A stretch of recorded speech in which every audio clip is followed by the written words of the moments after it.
Good morning. Welcome to EDNA. I'm opening the public hearing on House Bill 192, and I'm going to call Representative Schmidt. He was here. Well, good morning, Representative Schmidt, you're up. We are the prime sponsor of House Bill 192, I believe.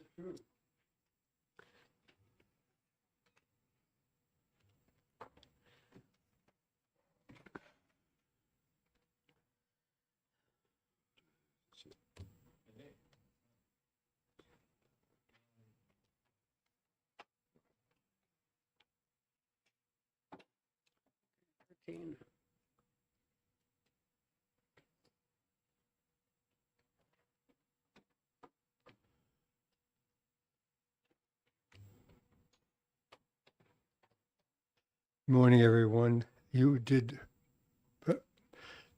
Yes, I opened the hearing. You opened. Okay, thank you. So for the record, Peter Schmidt, Stratford 19. That's Dover Ward 1. And I am the prime sponsor, as you see, of 192. I am a member of the so-called Joint Committee on Employee Classification, along with Representative Sitek, who actually was on there before I was, but then it was off for a couple of years while he was on criminal justice. The statute requires 2 members of EDNA, House EDNA, and 1 member of House Fiscal. There are 3 senators. I think they're approximately in the same configuration, but it's a 6-person committee, and it's part of the the title of the committee, Joint Committee on Employee Classification. It was established about 30 years ago, I think, before my time. But the idea of it was to keep the 2 parties from wrangling over employee classification and getting into, as I say, wrangling, which is deemed to be counterproductive, and I think it has worked well in terms of getting that out of the legislature's hair. But because the executive department has to hire people, they have a classification system. So low-ranking employees might be a double A or double B or something like that, or just 1A or 1B. And it goes right up to, I don't know, like FF, John? Higher than that. Higher, GG. In any case, the legislature employs a specialized company out in San Francisco, I think, called Korn Ferry Hay. And their job is to monitor the market, see what rates are across the country and so forth, and make recommendations to us. So if a department comes to us with a particular hire that they want to make, or somebody they want to promote, or they want to change their classification in any way, they give us the JCEC a series of questionnaires that they would put out there to find out what people might offer for qualifications to have such a job. And the agency comes up with a particular proposed rating. Then that comes to the JCEC for a first step, which is what we recommend that it go to Korn Ferry Hay. That's a procedural thing.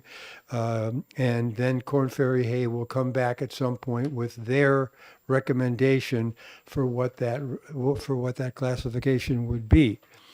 Then the JCEC is the executive agency, if you will, that approves that. And after that, then it comes here for it to be put into the statute. Then it goes to fiscal, which is why we have members of JCEC and fiscal from the House on that. It goes to fiscal for being put in the budget. And then if that it gets approved at that point, then that person can be either promoted or hired or whatever at that classification. So the JCEC is what's called a ministerial committee. We are the executive, and then it comes here for the next step. So this bill is a recommendation. If you open it up and look at it, you'll see a whole series of things that have already been to the JCEC.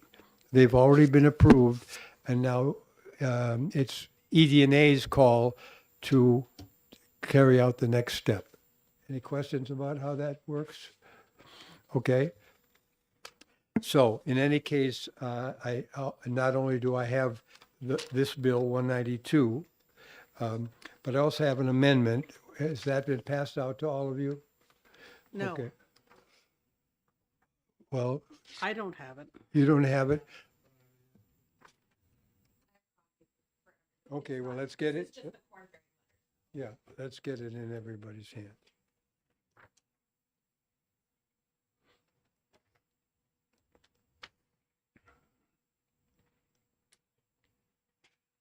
So come and sit down, please, because I need you here in case there are questions that I can't answer. Oh, What's that was that? just an agenda, sorry. Yes, ma'am, please introduce yourself. For the record, my name is Jane Graham. I'm the Strategic Communications Administrator for the Department of Corrections. Department of what? Correction. Correct. Corrections. Yes, Oh, sorry. okay, thank you. Okay.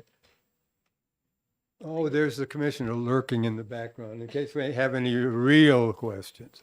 Okay. Yes, In your any badge is case, this is remarkably Commissioner like a Helen rock Hanks of star. the Department of Corrections, for those of you who don't know her. And for those of you who do, that's who she So- is.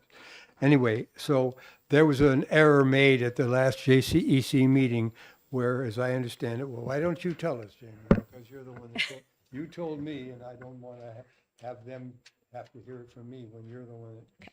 We have one position, our Deputy Director of Medical Services, that's already gone through JCEC on the September agenda that was left out of this bill. So we are asking for please an amendment to add this position that's already gone through the JCEC process to this piece of legislation. And this was just omitted? It was just omitted. Just Yeah. omitted, Yes, it's already gone through that process. So this position that you're asking for in the amendment that is still not here. This is a letter from Corn Right, this is- Ferry, which that's- is that's back up correct. to the amendment. So where's the amendment? I don't have an amendment. What? I don't have an amendment, but I'm happy to No, help draft it. Representative Schmidt, they can't, I don't believe the Department of Corrections can get an amendment. That's something that you'll have to do. This is just informing us. This of- is useful the- information the and back omitted up doc- to the amendment that you're going to get at your earliest convenience. Okay. So this is, So are there any questions from the committee on what we're doing here? John? if you're not thoroughly confused, you're not paying attention. Representative Seitek. In fact, the amendment is that line. You're going to insert that in the list of positions that are in the bill. That's right. That's all that the amendment's going to do. Right. Just adds that overlooked item. I might mention that at JCEC meetings, I've been on it for quite some time, actually, and we actually had 2 senators come once. Ooh, 2 senators in the same meeting.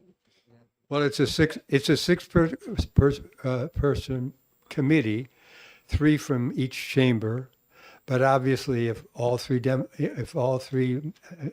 delegates or designees are there from the House, that's only 3 people. We need 1 senator or vice versa, some mixture of 4.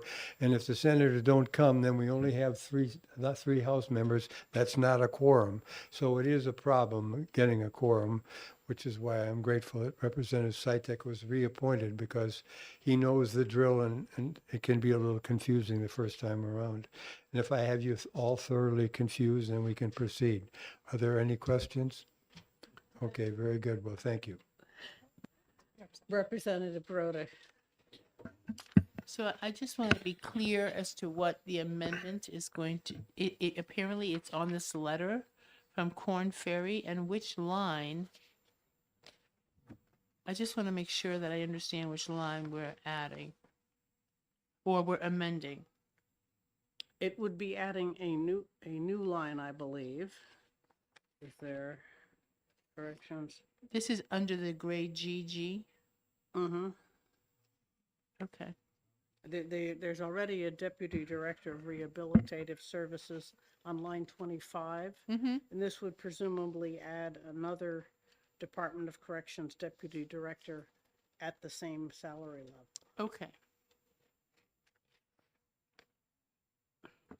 So the JCEC generally kind of rubber stamps what the Korn Ferry Hay recommends. Usually the agency and the Korn Ferry will agree, but if Korn Ferry says it should be higher or lower, then it's up to us, the JCEC, which one we're going to go with.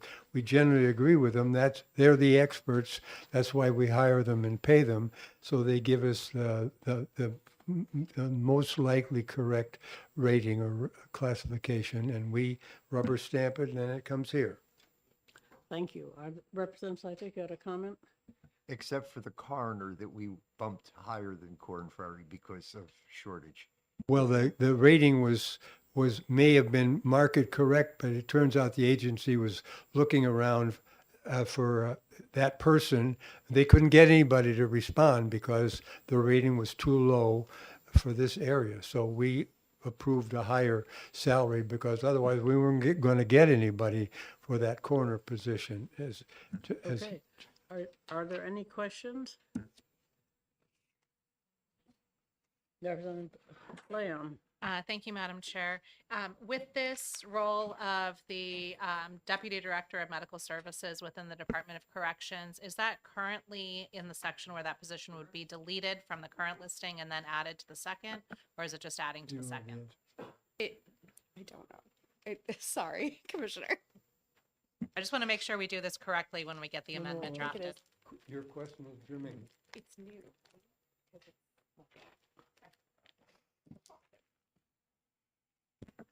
Good morning. For the record, my name is Helen Hanks. I'm the Commissioner of the Department of Corrections. I apologize. It took me a bit to find a place to park. Appreciate Representative Schmidt. We identified this was a position that went through the JCEC process but wasn't included in the bill, and we're hopeful that an amendment will come forward. To your question, it's a new unclassified position. It is an existing classified position, and so we'll extinguish the classified and retain the unclassified. So we didn't add a position, we changed its classification status. Thank you. Uh-huh. You're welcome.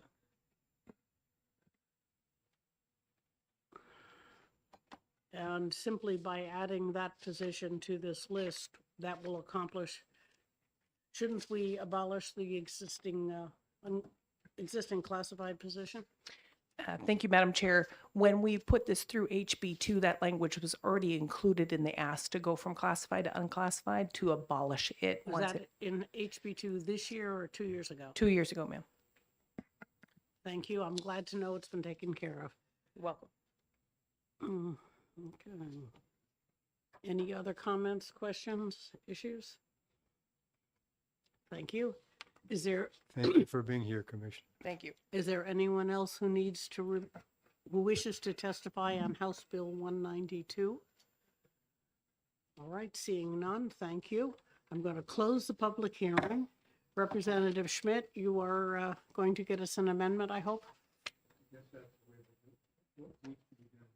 Thank you.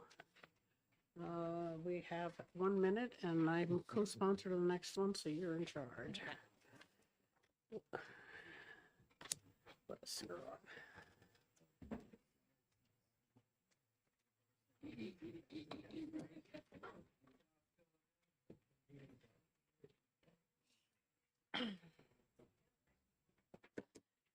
Thank you. Seeing that it is 10:15, I will open the public hearing on House Bill 435 and call the prime sponsor, Donald McFarland. And if we can get a pink card when you get a chance. Oh, we have one from him. I was ready. Yes, we do. I'm sorry. Yes, when I walked in, I heard you saying something about Health and Human Services, and I said, wait a second, I'm in the right room. But you do have a pink card. Sorry. Oh, and sorry, can we change the sign as well? One moment. I think I can manage that. 435, 435. There we go. Thank you. New system, and I appreciate the help on that.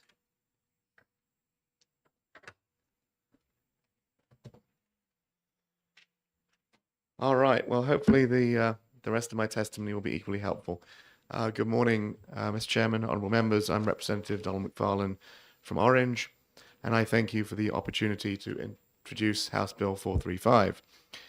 This testimony represents my views and the views and interests of my constituents in Grafton 18. My testimony is not made on behalf of any private employer, nor should it be construed to represent the views of any of my employers. I come before you today to introduce and voice my strong support for House Bill 435, which seeks simply to clean up and clarify our professional licensure statutes with regard to the field of licensed professional engineering and ensure that they accurately reflect current practice. HB 435 clarifies that professionals working in the fields of IT, IT security, electronics, digital systems, and computing are not engaged in the practice of engineering as defined in state law. While these fields are highly technical, they do not require licensure as a professional engineer, nor have they ever in practice been regulated that way. However, as the law is currently written, there remains ambiguity that suggests they could be, which creates legal uncertainty and unnecessary risk for professionals working in these fields. The bill does not deregulate engineering. Instead, it simply ensures that our laws match reality. That is, the work being done in IT, cybersecurity, and digital systems today is not something where you see a material number of licensed PEs, nor are they required to put a seal on their work. By passing HB 435, we eliminate this grey area, we provide regulatory clarity, and we ensure that New Hampshire remains a state that supports technological innovation without unnecessary bureaucratic overreach. In preparing this bill, even before it had been drafted by OLS, I spoke with at least one of the organizations that comes before the State House and advocates for the practice of engineering in the state, the American Council of Engineering Companies.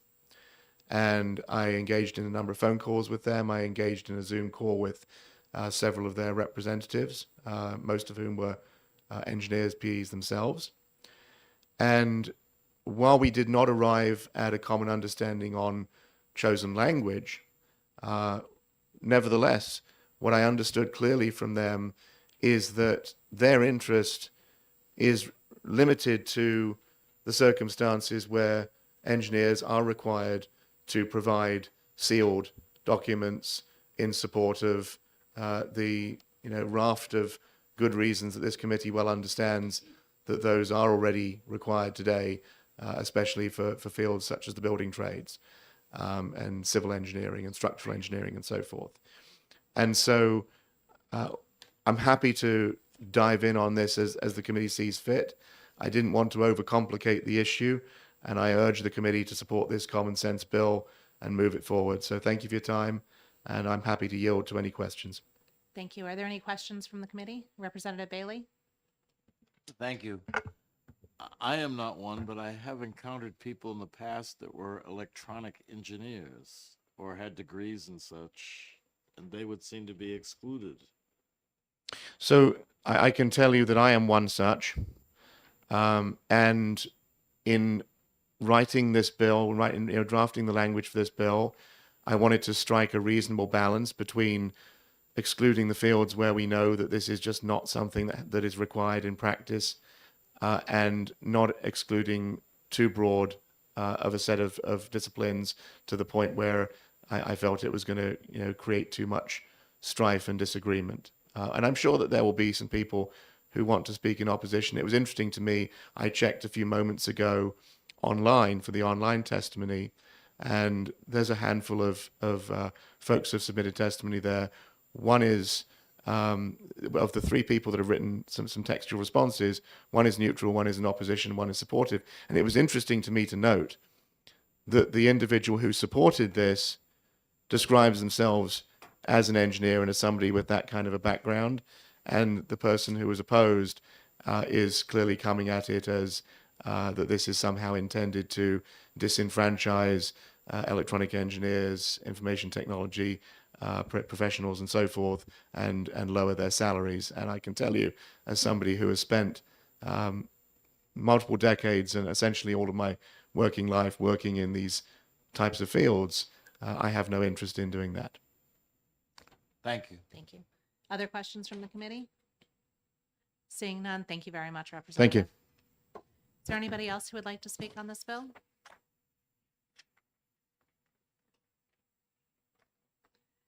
Seeing none, we will close the hearing on House Bill 435.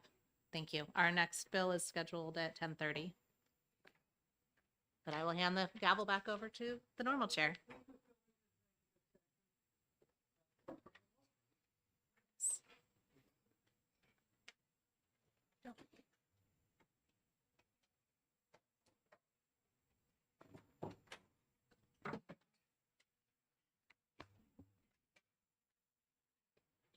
Is there anyone who does not think we should go into executive session? All right, seeing none. In that case, as a sponsor, I will move ought to pass on House Bill 435. And I will second. Okay. And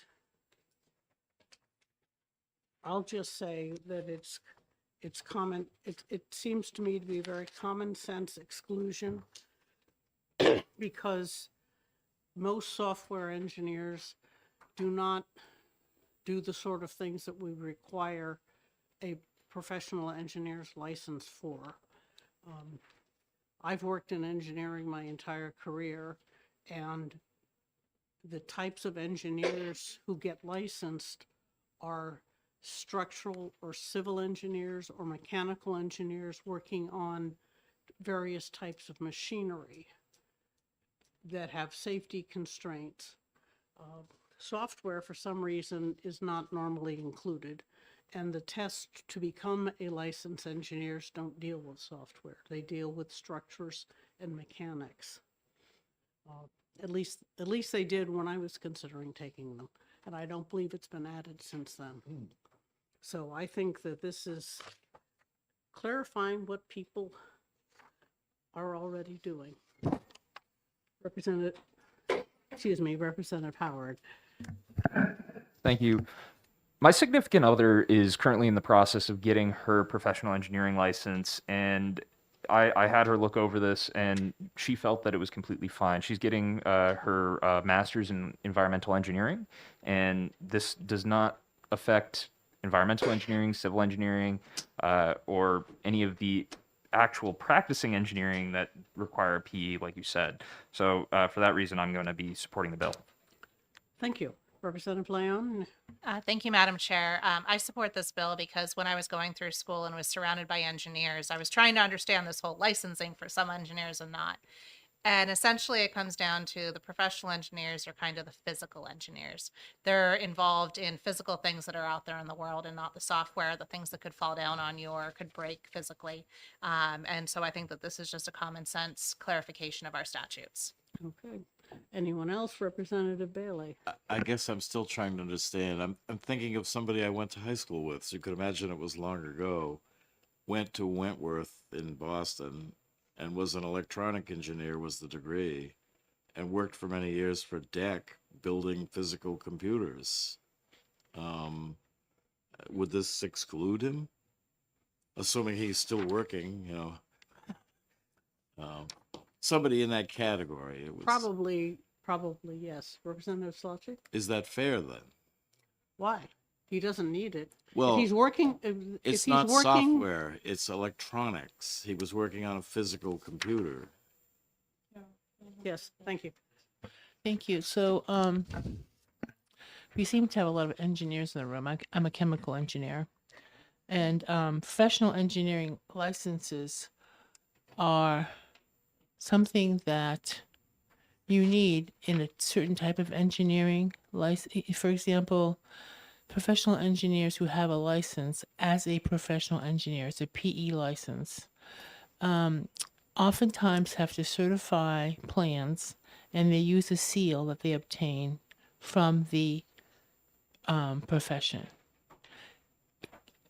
electronic engineers, when they build computers, do not need that seal. So it's just, and neither do chemical engineers when they build chemical plants, because all we do is the schematic of the equations. We actually don't build the facility. Mechanical engineers do, and then they need that seal. So it has nothing to do with letting people do work or any type of status in profession. It simply is a function of the job that they're doing. It's like an architect who builds, who puts together an architectural plan has a seal on that plan that says that they're a certified architect. It's the same type of thing. It has nothing to do with how great you are at your job or, how proficient you are in a particular field. It is simply a function of it's a requirement of the role. Does that help you? Thank you. Yeah. Representative Slosky? Yeah, just to add additional context, I used to work in highly regulated software development. Was never required to maintain a license or acquire a license. Essentially, the safety factors are all brought down to the work product. So any concerns about safety in that regulated space is much more focused on process and development output rather than the engineers themselves. Yes, and I will say that as a mechanical engineer working in aerospace, I never needed a license or even after looking at it, decided I would get one. But for example, my brother-in-law was the chief engineer of the compressor department, and he had to have a license because he was signing off the final drawings. The people that worked for him would develop the designs under his guidance, and then he would sign off the final drawing. And that's the way it works for large organizations. Smaller organizations, if you're going to be in business for yourself, you need to have the license because there's nobody else to do it. Representative Pearson?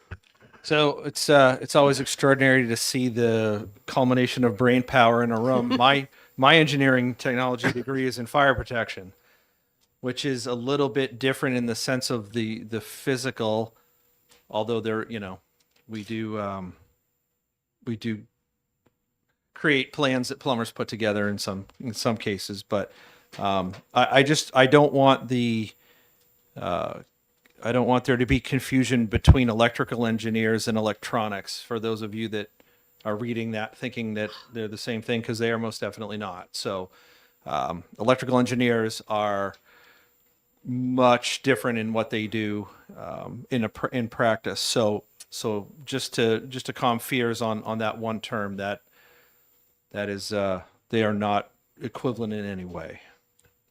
Yes, electrical engineers deal with things like power lines and transformer stations, and I believe those have to be approved and reviewed by a professional engineer. A piece of electronics doesn't. But most people working in software or electronics would have no clue what to do with designing a power transfer station. All right, any other questions, comments, issues? All right, in that case, the motion is ought to pass, and the clerk can call the roll. Vice Chairman Lana? Yes. The clerk votes yes. Representative Pearson? Yes. Representative Bailey? Yes. Representative Sheehan? Yes. Representative Sellers? Yes. Representative Slotchie? Yes. Representative Tebow? Yes. Representative Groden? Yes. Representative Schmidt? Yes. Representative Davis? Yes. Representative Dargy? Yes. Representative Heath? Yes. Representative DeVries? Yes. Representative Long? Yes. The chair? Yes. 16. For the votes. record, that would be Representative Howard. Didn't I say that? You No, called you him said Heath. Did I do it again? I didn't hear Representative the Howard, first you're time, but causing you did it massive this time. for confusion sure. by It's the- having two first It's names. the curse of having a first name as a last name. Yes. All right, so the motion passes 16-0. Is there any objection to consent? All right, seeing none, we'll put that on consent and I will write a report at my earliest convenience. All right. Opening the hearing on House Bill 210. And I'm calling Representative Corman.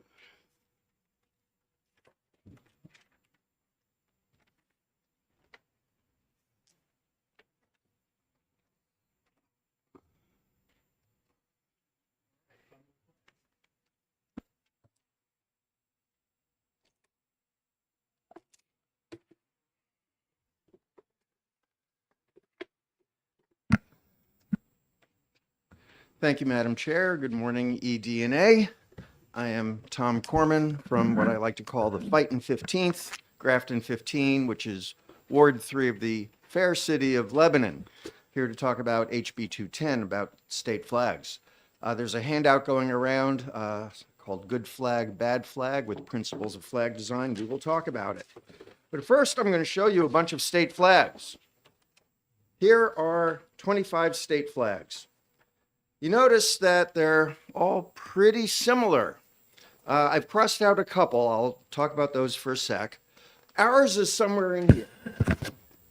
Good luck finding it. It's where? It's right here on the middle row. But it's one of many state flags that, many of which are called a state seal on a blue bed sheet. Ours is one of them. And I've crossed out a couple of them. I've crossed out this one and then this one because those have been changed. Those are from states that actually decided that their flags were not unique and didn't represent their states. So we like to think of New Hampshire as unique. I mean, I've heard it many times on the floor of the House. But our flag is anything but unique. And it fails to convey that New Hampshire is unique. Now, there are other states that have much more distinctive flags. Okay, and you can see many of them here. For example, New Mexico, which is this one, is considered a very good one. Everyone knows Texas with the Lone Star, Arizona with the sunrise, and let's see, Ohio, which is the pennant down here, and Maryland, the Calvert Cross flag for Maryland. And then the two states that actually changed their flags, Utah, which changed their flag to represent a beehive, and Utah being the beehive state, and some mountains. And the most recent one, Minnesota. This is the new Minnesota flag, which actually has essentially the shape of Minnesota in the flag.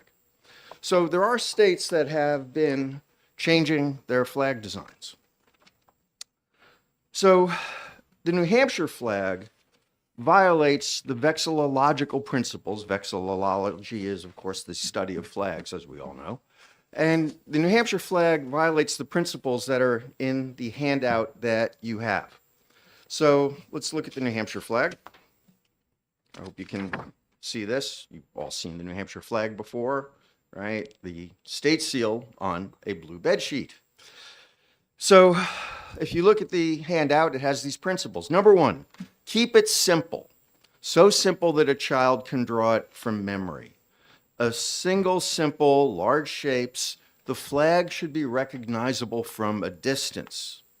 Well, you know, if you had this flag with a bunch of the other flags in a hall of flags, such as at the U.S. Capitol, it would be hard to pick out the New Hampshire flag. And in terms of that a child could draw it from memory, all right, take a typical 8-year-old and ask them to draw this, and imagine what you're going to get. So we fail on that account. Number two, use meaningful symbolism. Images, colors, and patterns should relate to what the flag symbolizes. For a symbol, consider history, cultural heritage, emotional value, branding, usage. And stylized or silhouetted symbols are better than realistic depictions. So what do we have on the New Hampshire flag? We have the symbol on the state seal, the boat known as the Raleigh. What percentage of Granite Staters could tell you the first thing about the boat on the New Hampshire flag? School kids may learn something about it. I didn't go to school in New Hampshire, so I didn't learn anything about the boat. I didn't even know the name of it until a couple of years ago. And it wasn't built in New Hampshire, it was built in Maine. And apparently, during the Revolutionary War, it was captured by the British and used against the colonists. So that's not so great. And by the way, if you look in the state seal, it's on land. So it's not even a boat in the water, it's a boat on land.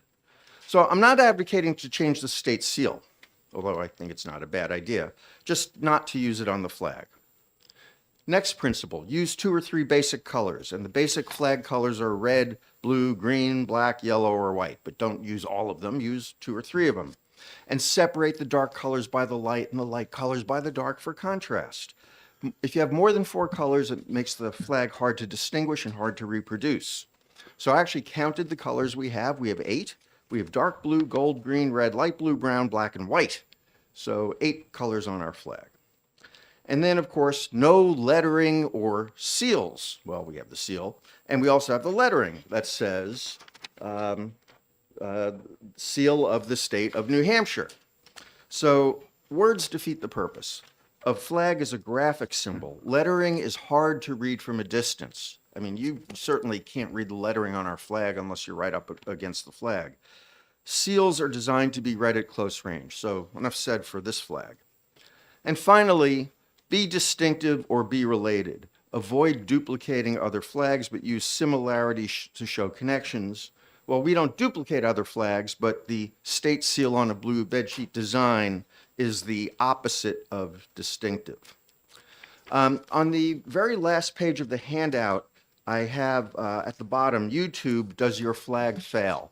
So I encourage you, go to YouTube, type in those words, does your flag fail? And it'll take you to about an 18-minute, very entertaining video about state flags and showing that ours is among those that get a failing grade. So this bill establishes a commission to study the New Hampshire flag. It's got 3 House members, 1 senator, and unlike any other flag bill that I've seen, and I had OLS do research for me, this one has 2 other people. It has the president of the New Hampshire Historical Society, or their designee, and the head of the New England Vexillological Association, or their designee. No previous flag bill had anybody from either the Historical Society or a vexillologist. I can't even say it.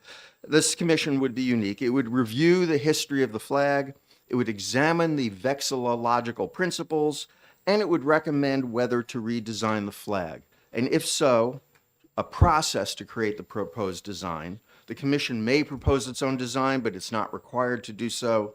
It may recommend an implementation schedule for the design.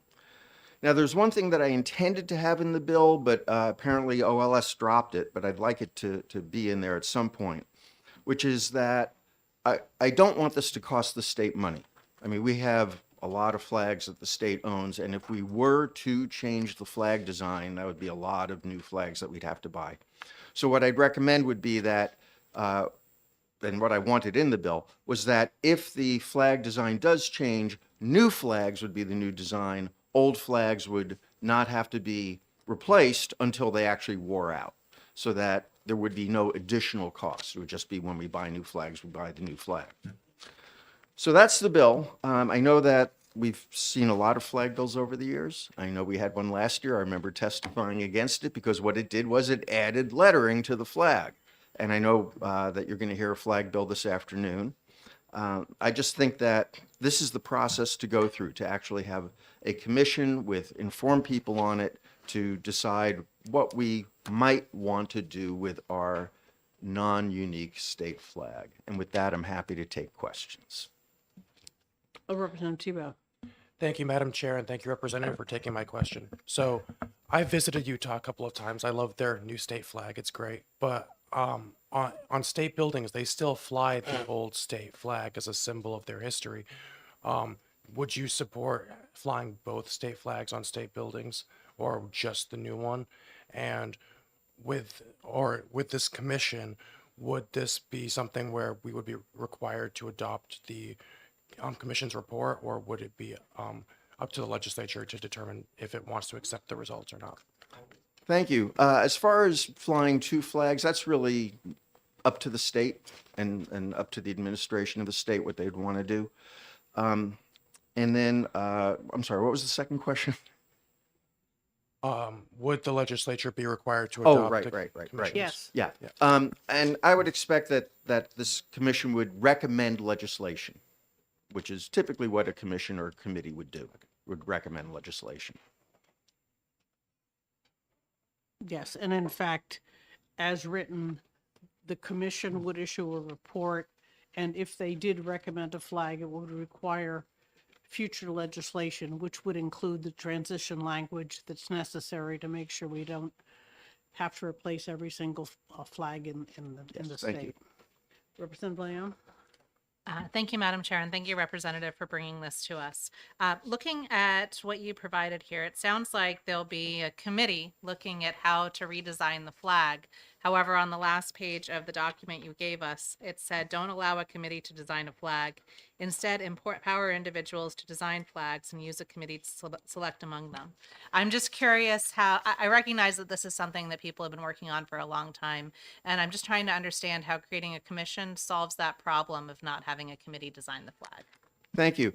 So the bill says that the commission would recommend a process, and the process might be hire an actual vexillological, I can't even say, a person, the vexillological person to design the flag, or it might say, let's get a couple of people from the Vexillological Association. But the point is that the commission would design a process, which might include the commission designing its own flag, but it also might not. Other questions? Thank you. All right, thank you. Representative Wheeler?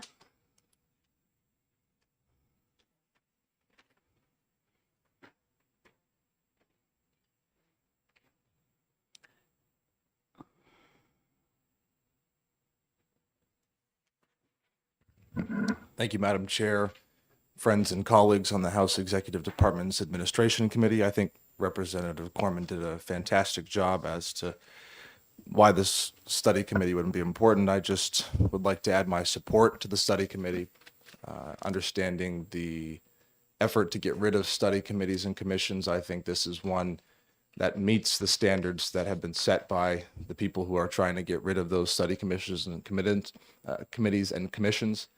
That standard being interest in the committee and representatives showing that they would actually serve on the committee and want to do this work diligently. I know for a fact that there are representatives who would want to serve on this committee and do that work, which to me means that this is a good enough committee to want to approve. And as Representative Corman outlaid, our flag is not unique. It's a very ununique flag. And for such a unique state, you'd think we'd want a distinct flag that shows our character, respects our traditions. To your point, Representative Tibio, maybe it'd be good to have the flag flying, but I don't think there's many people in New Hampshire who view the flag as a connecting piece to our history. I think, in fact, given the fact that the boat was built in Maine, captured by the British and used against American soldiers during the Revolution, it's actually kind of a bit of a spitting on New Hampshire tradition and history, when there are so many other stories of people like General John Stark and Daniel Webster. I know you had legislation earlier today to honor him that would be so much more significant to have on our flag and represent as the history and tradition of the state of New Hampshire. And I think the opportunity that we have here with this commission is to create a new flag, not designed by the commission, as Representative Corman said, but to open up the process by which that design would happen, so that maybe a design which connects to our history and makes people want to look into it a little bit more comes about. So I'm just here to support vexillological standards and thank Representative Corman for bringing this bill forward. And I hope, it's changing the flag shouldn't be the legislature's priority, but being a legislator means that you can focus on 1,000,001 different things at the same time. Okay. And I think that this is one of those things where, it doesn't have to be our focus, but it can be something that we can start to move the ball forward on, because our flag is not unique, and the blue tarp that it is just not respectful, I think, of the distinct nature of the state of New Hampshire. So with that, thank you very much, Madam Chair. I wouldn't expect We there do to be have a few questions, but questions. okay. Yes, thank you, Representative Rees. Thank you, Madam Chair. Thank you, Representative Wheeler. And I apologize to Representative Corman. I probably should have asked this question of you. But there's a common saying about a camel is a horse designed by committee. And I think that I agree with Representative Leon regarding the power of this commission to design a state flag. On lines 25 and 26, it says the commission shall have the ability to propose one or more of its own designs, but is not required to do so. Would you and the prime sponsor be open, given that there may be an amendment coming, to removing that piece of it so that we don't get a design coming out of this committee, but only a recommendation regarding process? I think it's. Thank you. Thank you, Representative DeVry. Study committees and their charges. I have other study committee legislation around school start times, and we are going back and forth about the exact language around the charge of the committee. I always find it a little bit funny. If the committee determines that the language in 25 and 26 is such that it would prompt the committee to create a design, it's not how I read it, but if that's how the committee views it, then I would be fine with removing that language and making explicitly the committee's duty to have it be such that they create the process by which we design the flag. Thank you. Thank you. Are there any other questions? Representative Schmidt? Thank you, Madam Chairman. So do you think, Representative, that the average citizen of New Hampshire has any idea how boring and typical our flag is of bad flag design? That, in other words, we know our own flag, but we don't know other flags, so we don't realize how much it is a bad design. Representative Schmidt, I'd say I think they do. The people who have come up to me and said, I heard that you're on legislation to change the state flag, they've been very excited about it because they see the flag as extraordinarily boring, and they've heard the stories of what's happened in Utah and Minnesota, how states are moving forward to change this flag. And people, as far as I've seen, as far as my personal anecdote can relay, have been very excited about the prospect that we'd get a flag that respects the traditions of the state of New Hampshire. Thank you. Thank you. Anyone else? Thank you, Representative Wheeler. Thank you, Madam Chair. Andrew Flockton?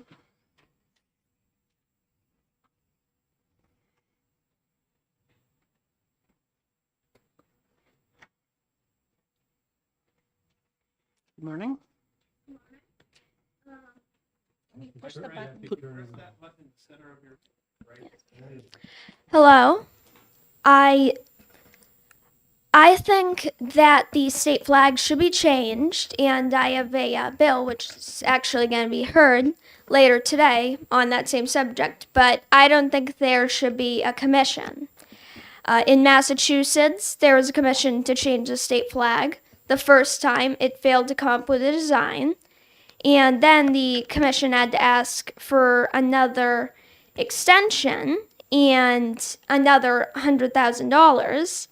And now, in 2024, they got another $100,000 to restart the commission because it ended up, even after the extension, not coming up with a design.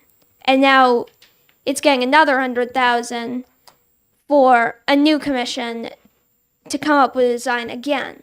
And I also think that New Hampshire has 138 statutory commissions. We even have a committee to get rid of commissions. And last session, one of my sponsors was vice chair of that committee. So I think I support changing the state flag. I just don't think we need a committee to do that. Thank you very much. I happen to agree with you. Other questions, comments? Representative Yeah, I have a Wilson? question for my friend here. Can you say your name again and what town you're from? Andrew Flockton of Milford.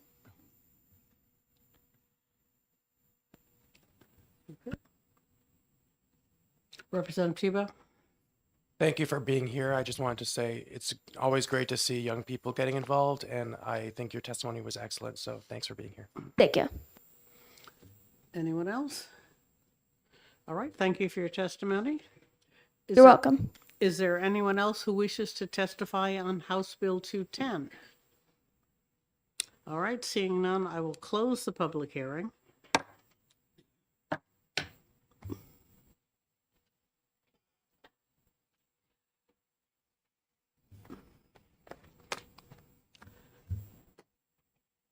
Anyone?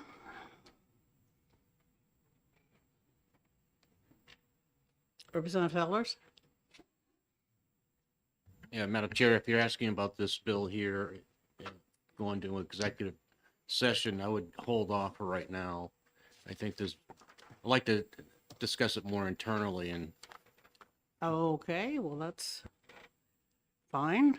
We don't like to exec it unless it's obvious, and it seems like it isn't. All right, in that case, we have 8 minutes left.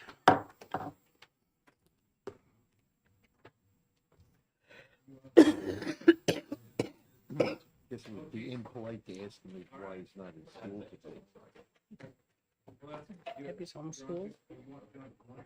Maybe he's doing special projects in civics. That'd be a smart ass. It would be a sort of.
Yes, sir.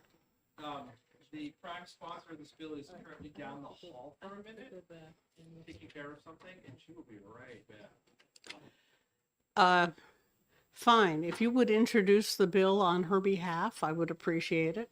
You don't have to speak in favor of it, just introduce it. I can certainly do that.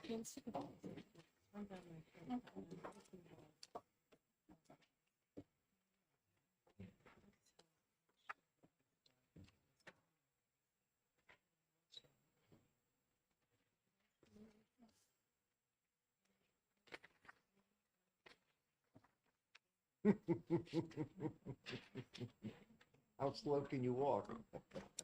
He's working on it. It's not the years, it's the mileage. Oh, got a lot of tough miles here. Okay.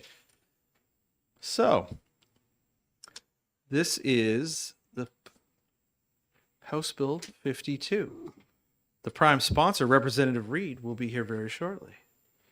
This bill clarifies the effect of designated a day, a legal holiday, and make the days on which the state primary preceding a biennial election and a quadrennial.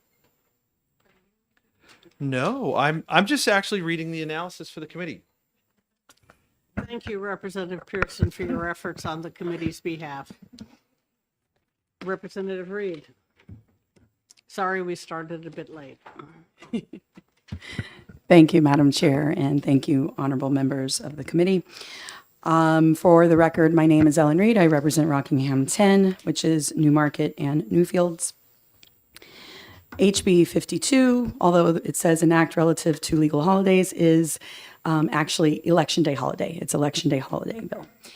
I will get into the mechanics of why it's worded, how it is worded, which kind of was an interesting process to get there. But I will start with why our elections are held on Tuesday when that federal law was passed and the federal Congress has dictated the day of our federal elections, obviously. We were a very agrarian society. We didn't have most people working 9-to-5 jobs, and most people went to church. And so Tuesday was considered to be the most convenient day because people would go to church on Sunday, they'd have a day of travel, and then could vote. They'd have to travel to their voting location. They would vote on Tuesday. So it's been Tuesday for a very long time, and now Tuesday is very inconvenient for most of society. And the obvious advantage to having an Election Day holiday isn't this great? A lot of workers would be more able to go to the polling places, and I'm imagining bringing their children and the whole bit. But I want to talk a lot more about the cultural advantage of having an Election Day holiday, because it's not just the logistics around increased availability. After all, this would only apply to government employees. We can't mandate that any business shuts down on Election Day. This certainly doesn't claim to do that, and most people work in the private sector. Some businesses tend to follow suit with state holidays, but certainly not everybody. There is the last part of the bill that allows employees of the private sector up to 3 hours unpaid to go vote if they are scheduled to work during polling hours. But the cultural importance of having a holiday that raises awareness and celebrates the idea that we are a democracy. And let me just pause there because I know that sometimes there's controversy around the word democracy. I did teach American government at the college level for a number of years. Sometimes there's confusion around the word democracy versus republic. Republic is a flavor of democracy. So we are a democracy. We are a rule by the people, democracy. There are two basic flavors of democracy: direct democracy, which is basically practiced in no government anywhere because it's too unwieldy, and a direct or a representative democracy where we elect people, which is also known as a republic. So when I say democracy, please understand that I'm talking about our republic. The cultural value of having a day off to celebrate the fact that we were an experiment in democracy, that was our whole founding principle, that we were getting rid of kings and we were turning the power over to the people. The cultural significance of that cannot be overstated. We have a day off to celebrate people who have fought for this country, for our democracy. We have another day off to celebrate people who fought and then died for this country. We have a day off celebrating presidents of this country and their birthdays.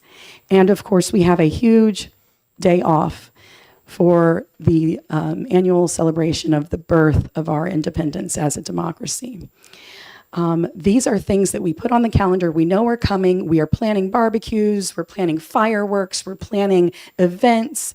And those ideas of those days, whether it's Memorial Day or 4th of July, those concepts are in our minds as we are looking forward to that day off together. Why are we celebrating all the people who fought and died and served for our democracy and not celebrating the actual day we do the actual thing that they fought and died and served for? I don't understand that. But there is one part of our vast country that does actually have an actual in practice Election Day holiday, and that is Puerto Rico. Puerto Rico has the day off. And it's not just we have time off of work. Isn't this great? We get to go do this thing now.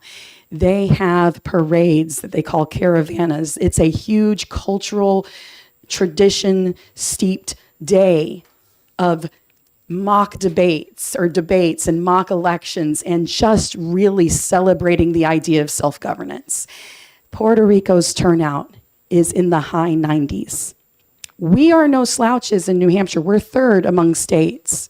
We're not 90. We're not close. Here's the one very, very interesting piece of that. So Puerto Ricans grow up in this culture where they're celebrating this and they have the day off. When Puerto Ricans move to the mainland, same country, just a different culture with no day to celebrate that day, their voter turnout goes down to the 60% with the average of the mainlanders. So I'm not content to be third in the nation for turnout. I believe in the principles of a robust republic where everyone gets a voice. And I think we all bemoan the fact that our very own constituents don't know who we are, don't understand civics, don't understand the principles of government, and have kind of turned themselves off. And I think celebrating that day is not just a logistical win for people to be able to turn out, but it's a cultural win for people to be re-engaged with their government. So just very briefly, the mechanics. When I said originally 8 years ago, I would like to add Election Day as a holiday, turns out Election Day is already listed as our holiday. We have a list of state holidays. We have no definition for what that means. And I set about with research saying, okay, so what does it mean that we have a list of state holidays? Because it doesn't say what we do on state holidays. And it turns out Election Day is basically in this list the only day that we do not have a in practice legal holiday. So it's in the list of state holidays, but it's the only one in the list where we don't have an actual legal holiday for it.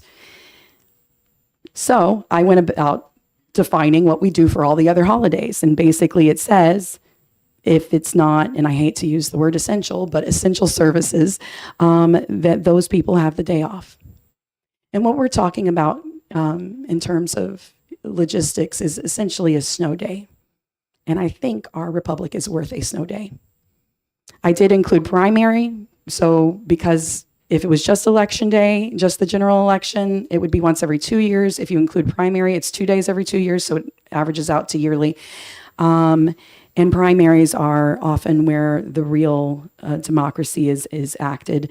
And I included primaries, defined what holidays were, and said that collective bargaining for state employees could, or for any government employees, could rearrange different days and allowed up to 3 hours unpaid for private sector employees to go vote.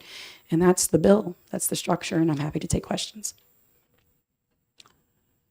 Thank you, Representative Howard. Thank you for taking my question. So just for clarity, section 1 here, where there's the actual emboldened language, that does not actually affect whether or not there's a day off, correct? Right. Section 1 is essentially adding the primaries. Section 1 is adding the primaries to that currently existing list of state holidays, which we do not have any definition of what we do on a state holiday. It's just, here's a list.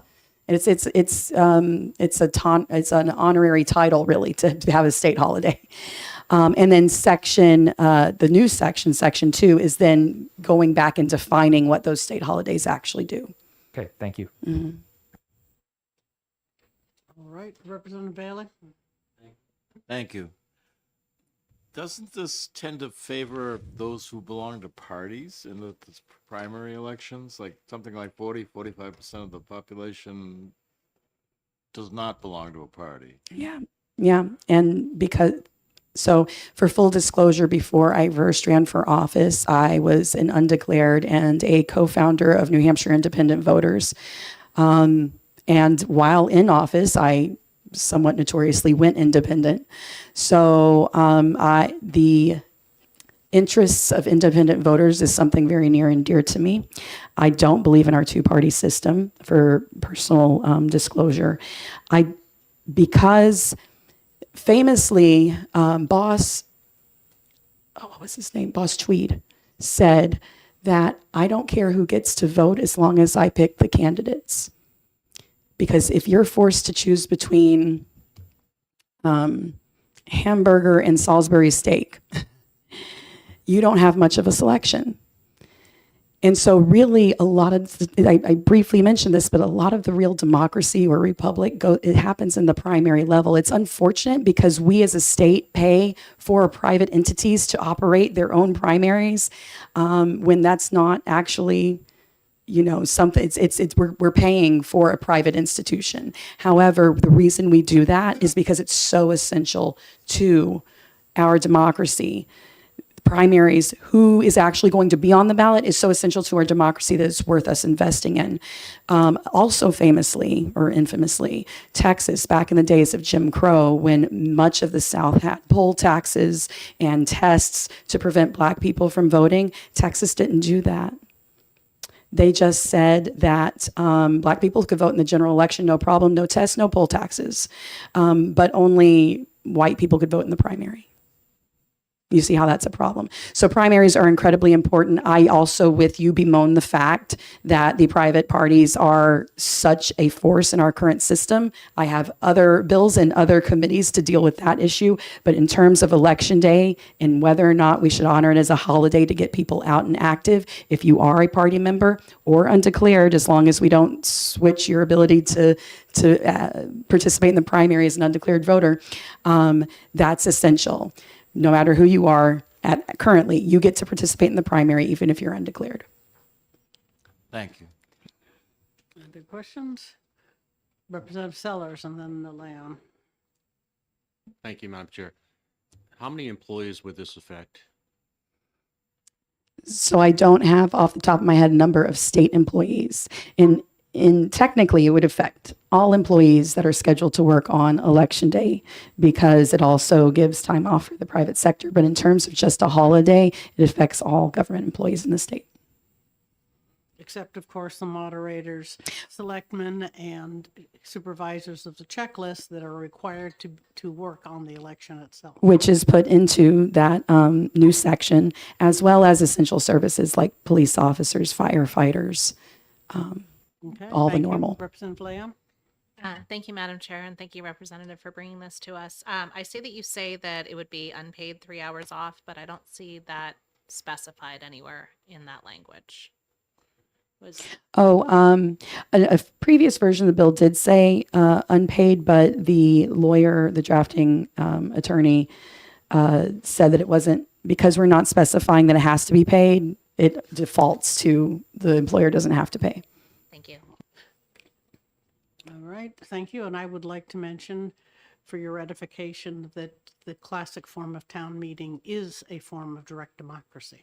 Oh, that's right. Thank you for the correction. I was speaking on the national level. There's no national government in the world, but you are absolutely right. And it's one of the things I love about New England.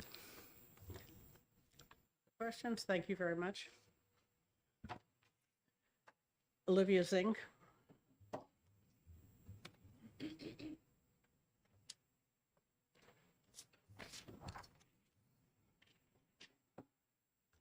Good morning. For the record, my name is Olivia Zink. I'm the Executive Director of Open Democracy, and I live in Franklin, New Hampshire, where I vote. I am testifying in support of House Bill 52. Open Democracy is a nonpartisan nonprofit that believes that everyone should be participating.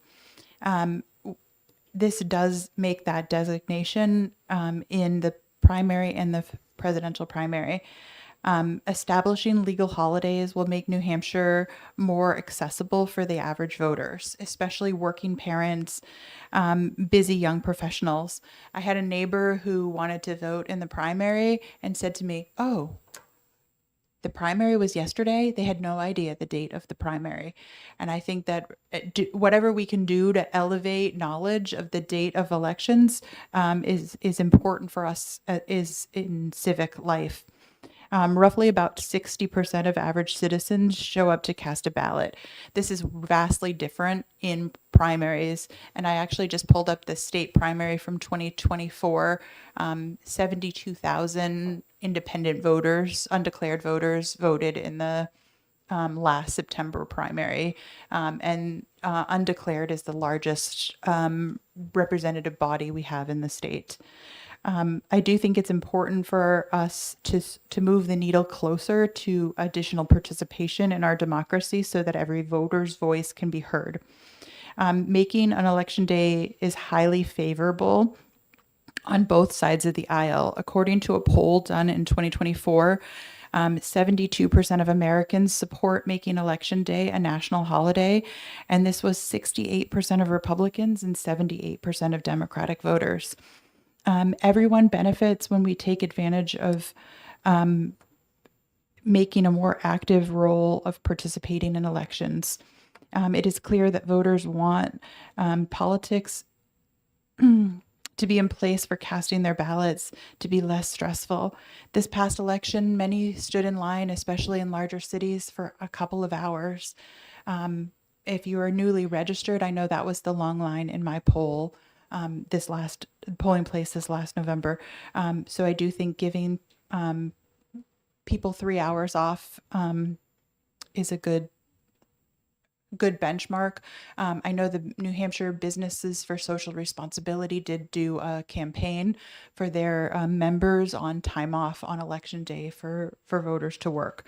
And for these reasons, I urge the committee to vote ought to pass on House Bill 52, and I'm happy to take any questions. Thank you. Representative Leon? Thank you, Madam Chair, and thank you for being here to ask questions. I perhaps should have also asked this of the sponsor, but I didn't recognize the question previously. In New Hampshire, we have good turnout at the state elections, but we have absolutely dismal turnout at the local election level, where most of our property taxes are assessed. I'm curious if you think that it would be equally important to drive turnout to those local elections as you would the state level, given the difference in turnouts. I would also love if the Secretary of State published a date of all the local elections. And I would love if municipal town governments put the date of their local elections on their website, because we've been going through town websites to try to find the dates of town meeting, and it's hard to find that information. And I was just talking to a voter in Peterborough yesterday that was trying to get information on their school district elections and was struggling to try to find out who the candidates were 10 days after the filing period had ended for that.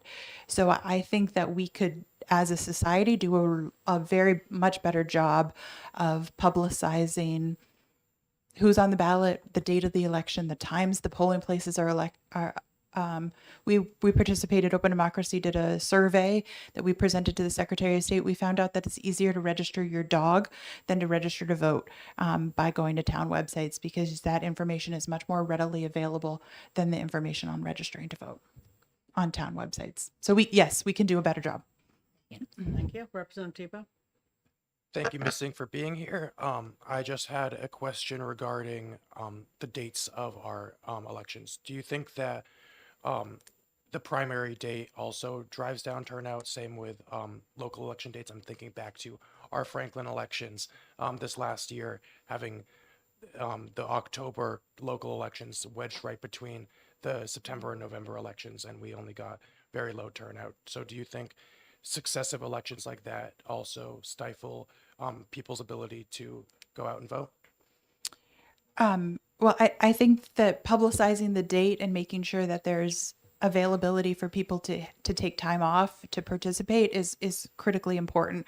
Um, I on personally on record, I've been on record that the city of Franklin should move our October election date to November because, like other municipalities, we have a city election in November. Instead of having an annual September, October, November election. It's a lot for our poll workers too. I think also within this, we used to not have a trouble recruiting poll workers, but right now there are lots of shortages of poll workers across the state too. So I do think making an election day holiday would allow people who might be state employees who have the day off. Like I know my moderator has to take a vacation day to be the moderator as a state employee, but this might give them time off in order to not have to use a vacation day to administer elections, which I think is more work than their full-time job, to be at the polls at the opening of the polling place and do everything that, you know, our city clerk one year worked a 24-hour day. She got to work at 4 a.m. and by the time everything was counted, it was 4 p.m. So I think we should recognize the value of the work that does have to happen on election day. And if there are more people that could participate as election workers and do that civil duty, that would be important for our state. Thank you. Other questions? Representative Schmidt? Thank you, Madam Chair. So there are some downsides, obviously, to making it a legal holiday. And in the past, when we've had similar bills or even identical bills, that's been one of the objections that have led to the bill being ITL'd. So I'm not seeing anyone other than the two of you here today. But have you gone through and looked at the downsides in terms of the lost wages or lost, is it going to be a paid holiday? My understanding is it's not a paid holiday, but I don't know that. Representative Reed could speak more to that, but I think we should also look at what's the downside when people don't participate in elections, and I think there is a cost to people not participating and not feeling like their voice matters, and they even know the date of elections. Follow up. Follow up. So have you looked at the reality that that our election days are not they are not very seasonally appropriate, in my opinion. Having election day in the first week in November can be a terrible day to have to stand out in the cold for hours. We had, I think, quite a nice day for election day. This past time it was warm and we're all standing out there going like, how can this be election day? We're not freezing to death. But have you looked at possibly moving the days around to be, we're not needing the day off for harvest anymore. So that's one of the reasons why it is where it is. Have you looked at that? I believe election day is set in our constitution, so we would need a constitutional amendment to change the first Tuesday. But I think that there has been efforts of people. I know that there's been conversations about moving it to other countries do elections on Sundays or other days. So I think that there's been research done on what's the best day to have elections. But I think to move our elections, there has been conversation in the election law committee about moving the date of the state primary to a different date. And as we know, the presidential primaries date is set by the Secretary of State, often not very much notice of the date of the presidential primary is given out too.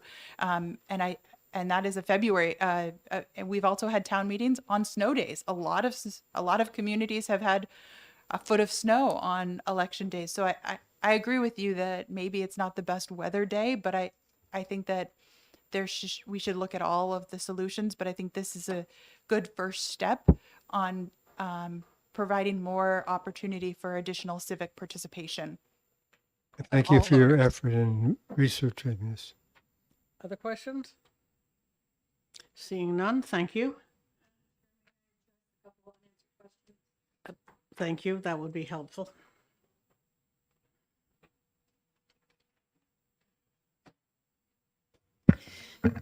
Thank you, Madam Chair, and thank you, honorable members, for recognizing me again. First, I did a brief internet search.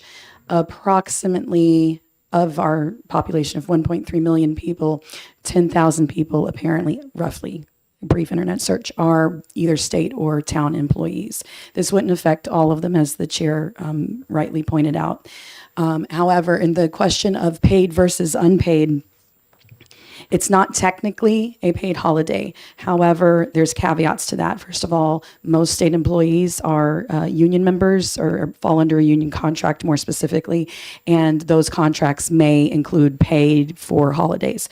Secondly, if you're a salaried employee, it's not a direct cost. You're not paying extra for things you're not getting, but you're losing a day of work. My argument for that is that I think on a day where you have people coming in late to work because they had to go to the polls, people leaving early from work because they have to go to the polls, or people taking long lunch breaks because they had to go to the polls, you're not losing that much productivity from that extra day just being given off.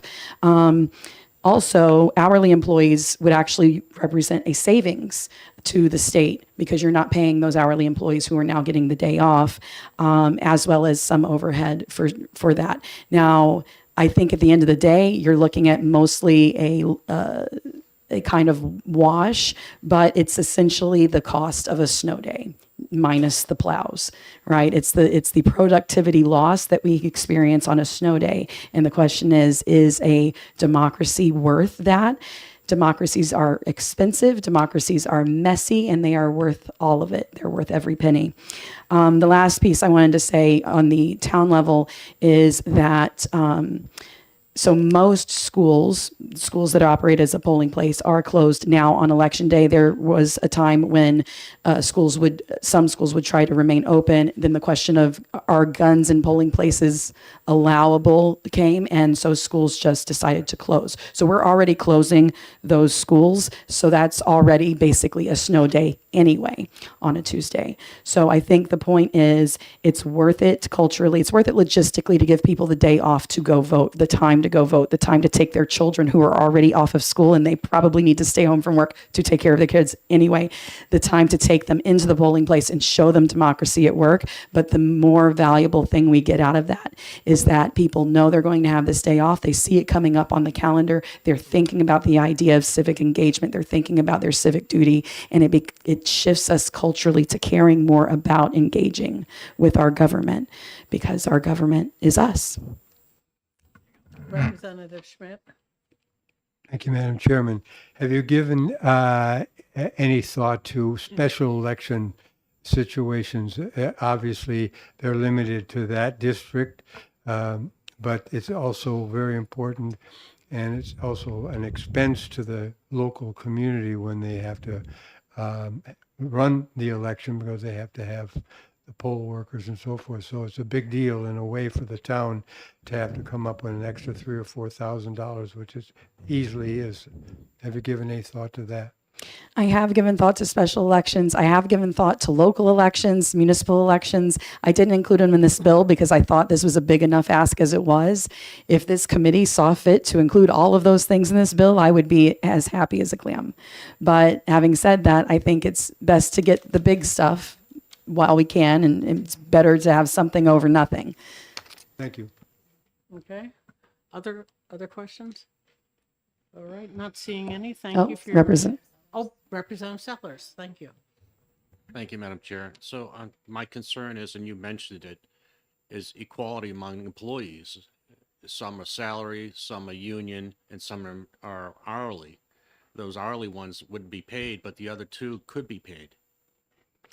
So, right, hourly employees would stand, who, by the way, almost all of our state employees are under a union contract. So even the hourly employees are still under a union contract. There's nothing preventing them from getting that in a contract and saying, we had the day off, we need to be paid for that day. And in fact, that's explicitly talked about in the bill. It also says that if you have the day off, you might have to work that day, but then you get another day off in exchange. So the only people who would be experiencing an actual monetary loss would potentially be those hourly workers experiencing a loss of 1 day of work, but most of those are in a union contract where they could easily negotiate. I don't know about easily, but could negotiate and may already have a negotiation in place that pays them for state holidays. Thank you. Other questions? All right, very good. Thank you again, Madam. Is there anyone else who wishes to testify on House Bill 52? Obviously not. All right, then I'm going to close the public hearing. Sure. All right, in that case, we'll go into executive session. Does someone have a motion? Representative Howard. I want to move ought to pass on HB 52. I'll second that motion. That was Representative Tebow? Who seconded it? Good. Okay, thank you. Howard and Tebow. Representative Howard, do you wish to speak to your motion? Yes, I will. Thank you, Madam Chair. This bill helps provide our citizens access to their rights and perform their civic duty. It does not force private employers to give employees the day off or pay them for their time missed. We are also struggling to recruit poll workers currently, and this would help us provide potential volunteers. And with that, I hope that you will all support the bill. Thank you. Representative Tebow?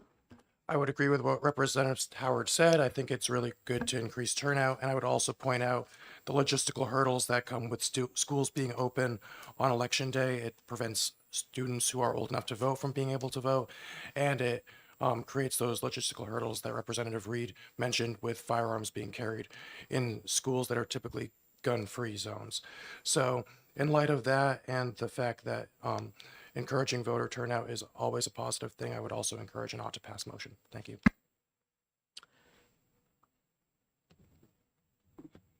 Okay, I would like to, since nobody else seems to want to talk, I'd like to say that I'm opposed to this because it seems to give government workers additional holidays that private sector workers don't have, even if they can take a couple of hours off. It forces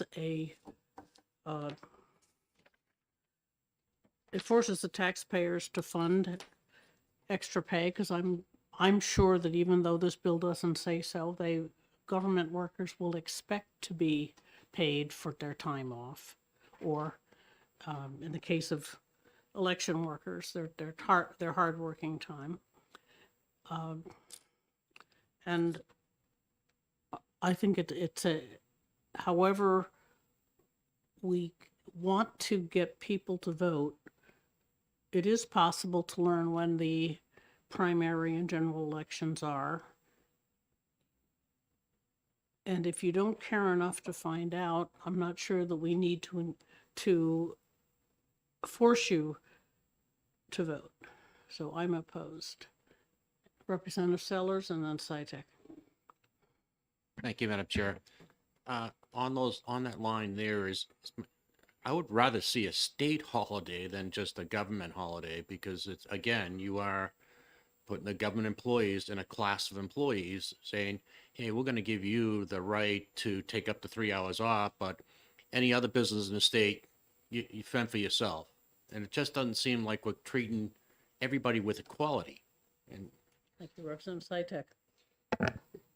This just seems to be getting very complicated, and I'm not. I don't see anything particularly wrong with the situation as it is now, with the 3 hours given to people who want to be off. I don't think the cure is that the problem needs this complex a cure. The other thing is, I'm going to say something that's you may not want to hear. I'm if people don't want to vote, I don't want them to vote. I want informed voters who care about democracy, not about people being compelled, urged to get out. Lightly informed voters. I'm just not in favor of that. Okay, Representative Leon? Thank you, Madam Chair. I do think that this has an issue where it ends up having two classes of people. You have state employees and local employees who have the full day off in order to do this. And then you have what probably will end up being restricted to only 3 days off for people at private employers, because once you set a certain limit, a lot of people will treat that as a floor. Additionally, you have the challenge where in my town, we have a number of different schools. We've been having elections at Pinkerton, but we've kept other schools open, especially because that creates other childcare issues when you're moving people around. Having a one-size-fits-all approach to this is a bit of a challenge. And most importantly, how is an employee going to show that they're 3 hours away from work or for voting? Are they going to bring something that says that they voted in the Republican primary and then they're telling their employer that they're voting Republican, or likewise that they voted in the Democrat primary? Now, at that point, when does this become a discussion about who you're voting for to your employer? And I think that this is, while really well intentioned, I think that this brings a slippery slope. Representative DeVries and then Pearson. I'll yield to Representative Pearson. Oh, Representative Pearson. Seniority, What you know. do in a primary election is public information. So that one's not gonna, how someone votes and which card they pull is you can get. So that's I'm trying to wrestle with this because the concept I don't have a problem with. You know, we love to talk about turnout and all of the efforts that go with that. And that effort, which has been going on for a long time, has merit. The other thing to wrestle here, as far as the giving this to one group or another, we have a bit of an ideological conflict in the sense that are we as the government going to start to force private enterprise to give time off to people? That is generally not something that the Republican Party has been doing. We've been hands off. So we're kind of in a bit of a conundrum here in the sense that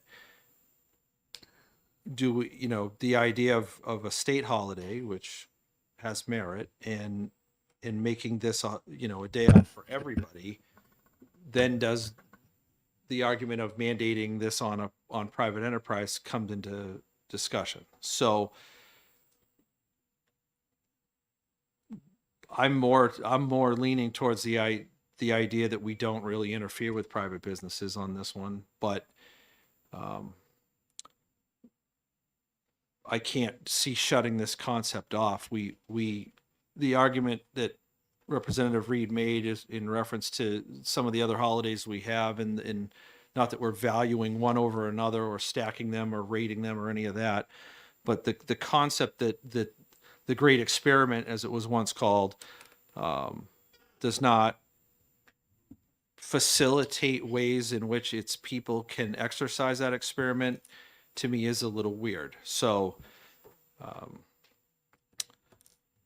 I think that, you know, we've got to wrestle with where the ideological split occurs here and what our intended goals are here. And for that right now, I will lean in favor of auto pass. Representative DeVries. Thank you, Madam Chair.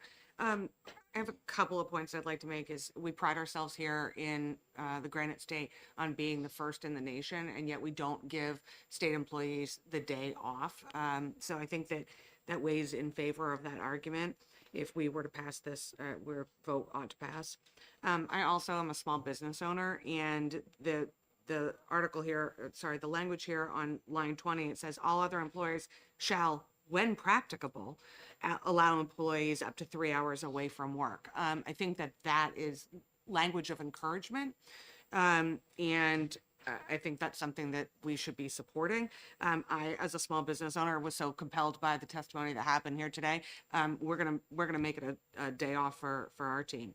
And in Hampton, in this most recent presidential election, Hampton, where I'm from, some people were standing in line up to 2 to 2.5 hours waiting to vote.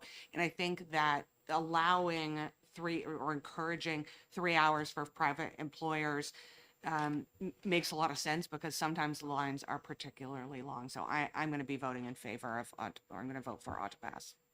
Thank you. Representative Groda? Thank you. I do want to say that we've heard this bill before, and we have also heard reasons not to support it. And I'm encouraged to hear all the reasons to vote for it. And I can understand the difficulty in making that decision.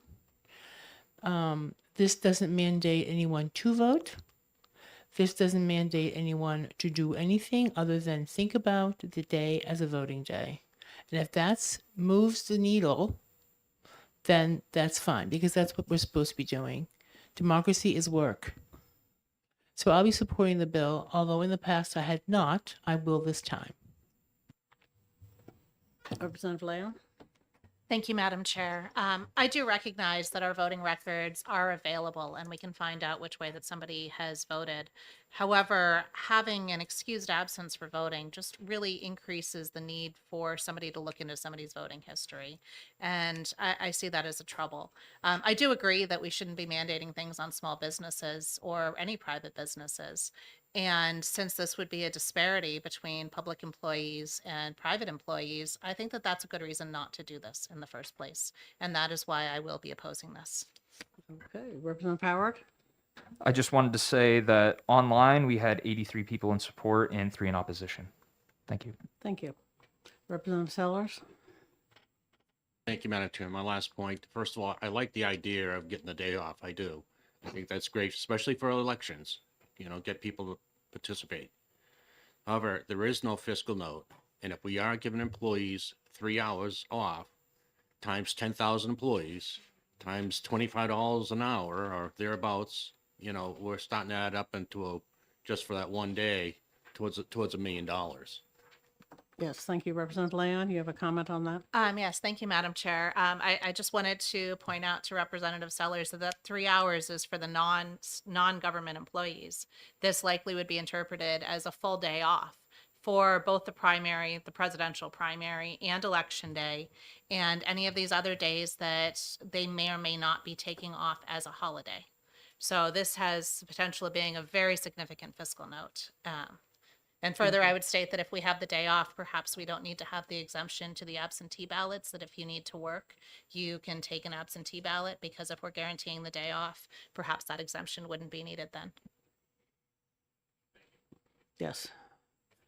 I was going to point out that if you are working all day and can't get to the polls, you can get an absentee ballot now. It's one of the legitimate reasons for an absentee ballot, and I know people that do so. I will also mention that I once worked for a company whose union had negotiated Election Day as a holiday, which was, in most cases, the most useless holiday you could ever have, because it's on a Tuesday in early November, and unless you were a hunter, which there's not much really going on Tuesday in November. But we had it off, so presumably so that they could ensure everybody went to the local polls. Anyway, any other comments, questions, issues? Representative Dargy? No, okay. All right, the motion is ought to pass by Representative Howard. The clerk can call the roll. Vice Chairman Leon. No. Clerk votes no. Representative Pearson. Yes. Representative Bailey. Nay. Representative Sheehan. No. Representative Sellers. No. Representative Slotchie. No. Representative Tebow. Yes. Representative Groda. Yes. Representative Schmidt. Yes. Representative Davis. Yes. Representative Dargy. Yes. Representative Howard. Yes. Representative DeVries. Yes. Representative Long. Yes. And the chair. No. Looks like 9-7. 2, 4, 6, 8. 9-7 ought to pass. All right, the motion passes 9-7. Representative Howard, at your very earliest convenience. Does someone wish to write a minority report? This will not be on the regular calendar. It will be on the regular. Wasn't that what I said? Fine, it will be on the regular calendar. Excuse, does someone wish to write a minority report? I was willing to write it if nobody else does. Well, okay, Representative Land will write a minority report. And we are off until 1:15, which is movie time. I just want to remind those on the subcommittee for building codes, we're going to be meeting in 10 minutes.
Hello and welcome back to the Executive Departments and Administration Committee.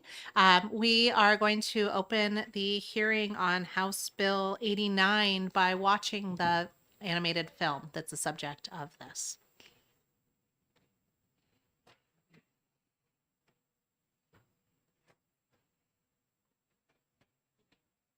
Do you have volume on that?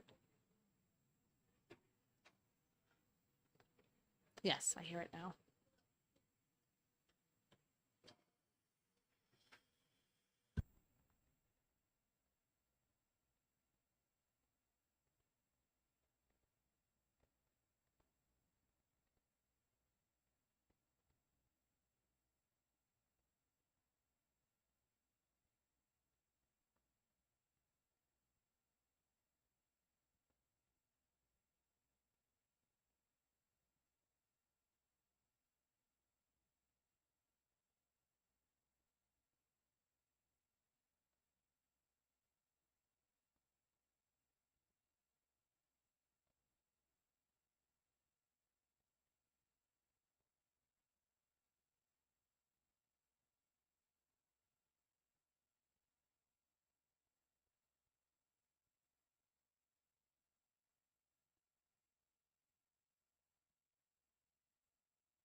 Thank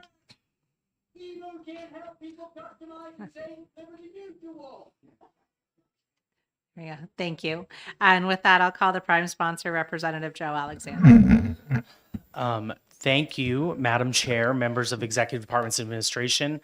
Hopefully this is your afternoon entertainment for the day. I really try to split things up in a day of monotonous public hearings. But my name is Representative Joe Alexander. I represent the town of Goffstown. I'm here to introduce HB 89, a bill that is done by a creator who grew up in Goffstown, but is very a New Hampshire-based film. And as you can see, this is a story about the creation of the Old Man in the Mountain. I had first met Griffin a couple years ago when he had called me as his state rep because he was very upset out of it because a historical marker was being taken from someplace around the State House. And he was communicating that with me, and we had got to talking, and we stayed connected through that. And when I heard that he was producing a film about the creation of the Old Man of the Mountain, a story about it, I had offered to put this in. This is a story, first of all, a love story between Sawyer and Kerrigan, but it's one story of many that can be attributed to the creation of the Old Man of the Mountain. The Old Man of the Mountain is a symbol of the state, and many do not know who the landmark is. And, you know, as somebody who grew up in New Hampshire, I was, I think, 7 or 8 years old when the Old Man of the Mountain fell. But I think a lot of students and children in New Hampshire don't know who this symbol is. And they might be like, hey, Mom, like, why is this old man on a route sign driving down the highway? They don't know who this person is. I think this is a very creative way to depict the story around the creation, a story around the creation of the Old Man that can be marketed towards young people so that they can feel like they are part of the culture and creation of our most important symbol that of the state. I also think briefly it draws on some key things that we as Granite Staters consider Granite State values. I mean, love, perseverance, the lack of greed, hard work. The fact that Sawyer was untouched by greed, I think, is important. I think it's a key value to Granite State citizens. So with that, the creator is here to present the film, but I just wanted to introduce it and think you should vote off to pass. Thank you. Thank you. Are there any questions from the committee for the sponsor? Seeing none, thank you very much. And next I'll call Griffin the Hansen, as I saw in the credits. I must say, I didn't correct So- the new ad.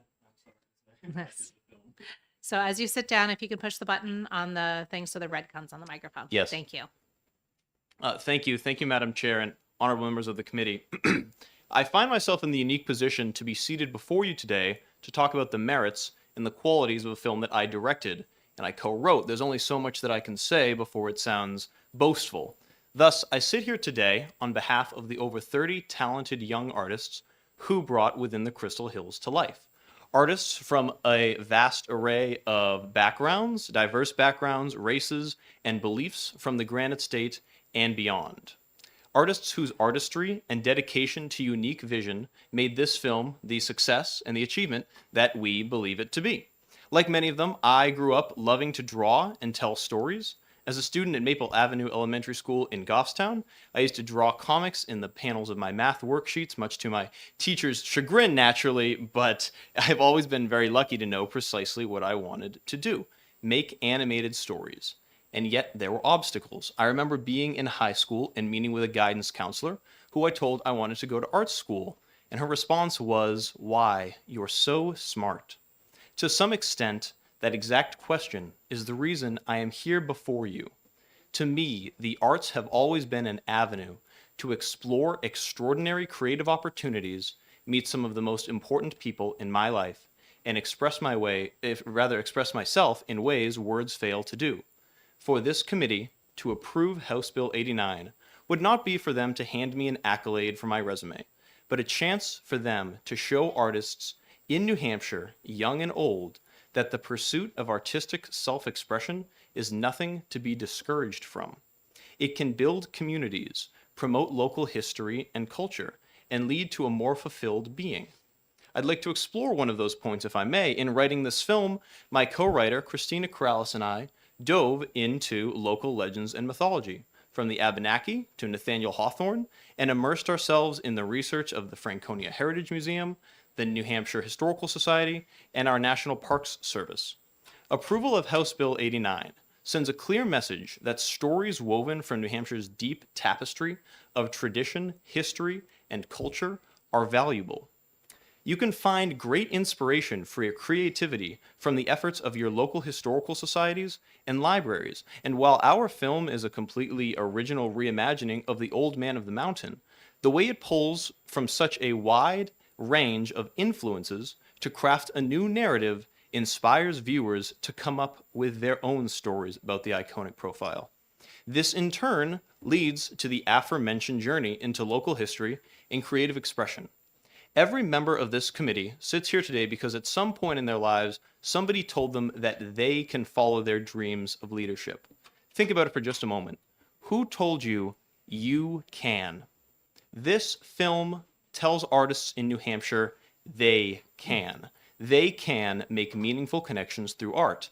They can find inspiration through learning about their beautiful state.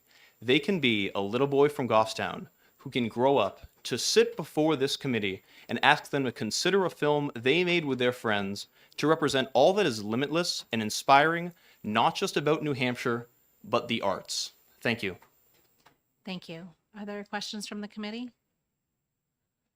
I have a question. You said that this is a reimagining based upon different tales. My question is just if you think that having this be the Granite State animated film would make people think that this is the one true history as opposed to one reimagining. That's a fantastic point.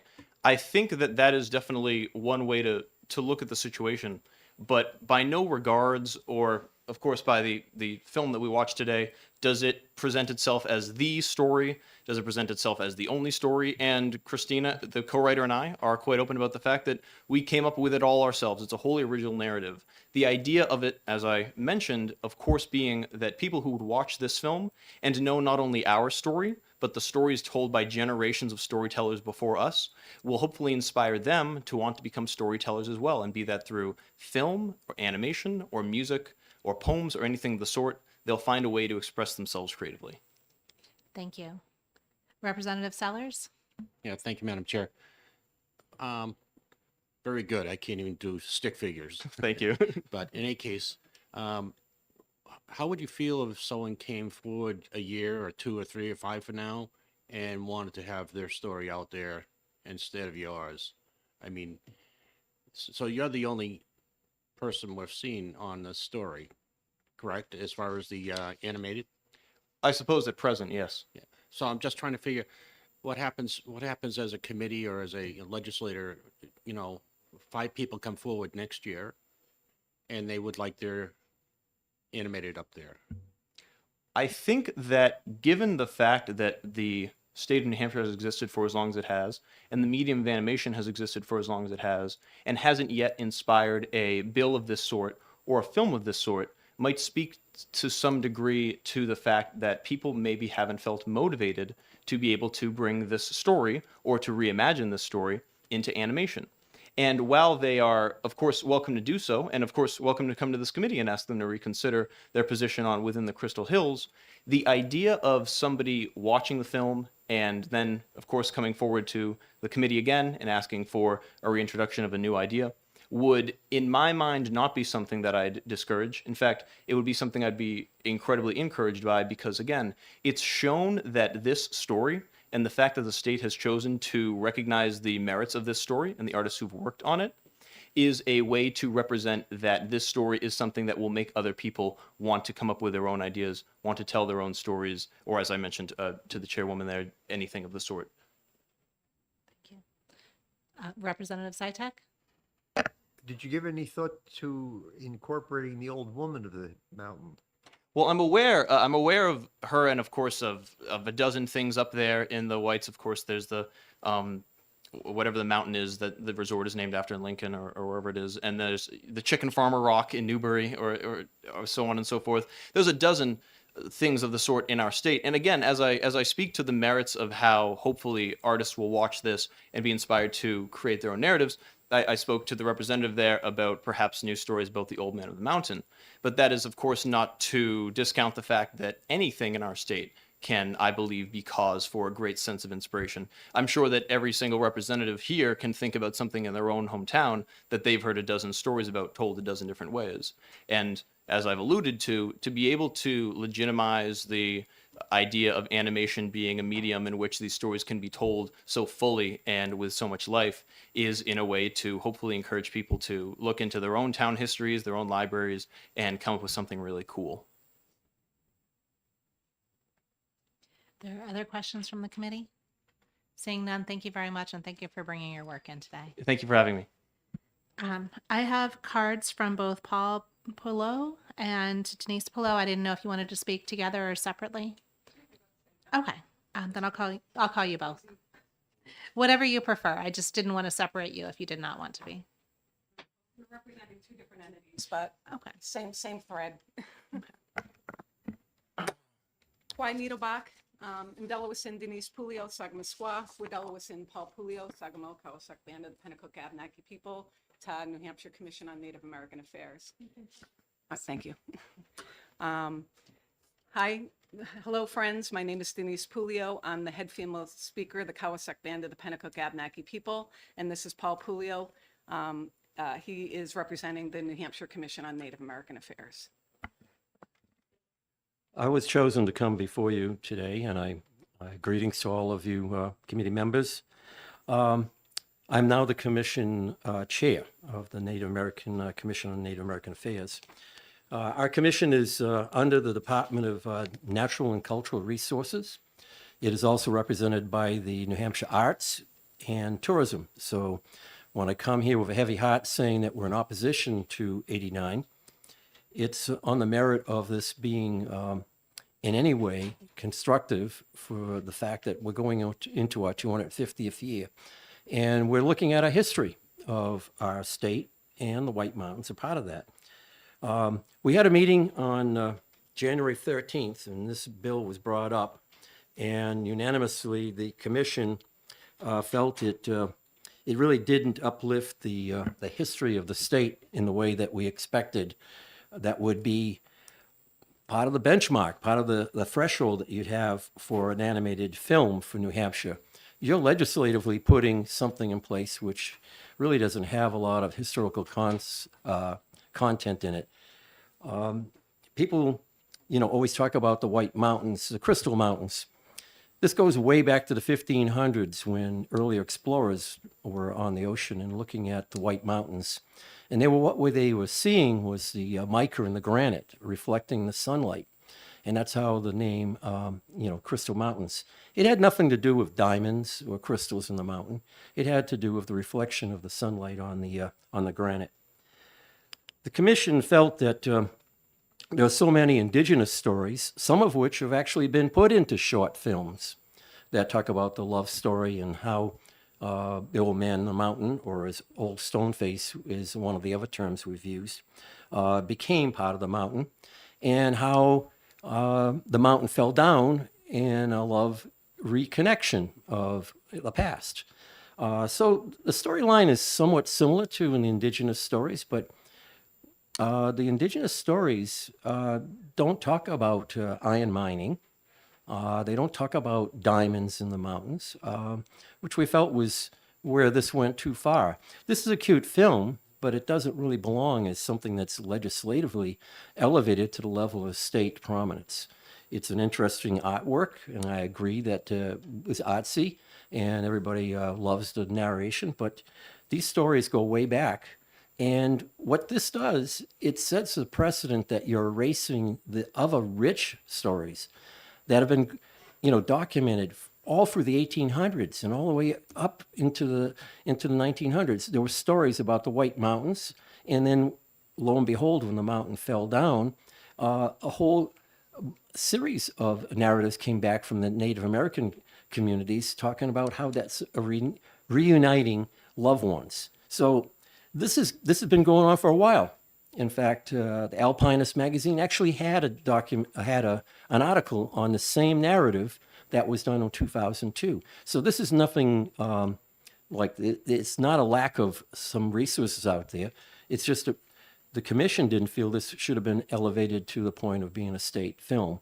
And the other ones that are out there and other narratives could be easily made into a state movie if you wanted it to have some historical consistency with the White Mountains and why it's called the Crystal Mountains. With that being said, we just don't want to see the indigenous narratives being totally erased. And this is what will happen with this. This will be elevated and be used and say, well, there is no worthy stories from the indigenous perspective from the past. And we just think it's going in the wrong direction and shouldn't be done. And it's a nice art project. I don't want to discredit that, but it's just not appropriate at this level of legislation. I just think it's so low fruit. It shouldn't even be put on as a state short animated film. And that's from the commission's perspective. I'm not going to waste your time and repeat everything that he said.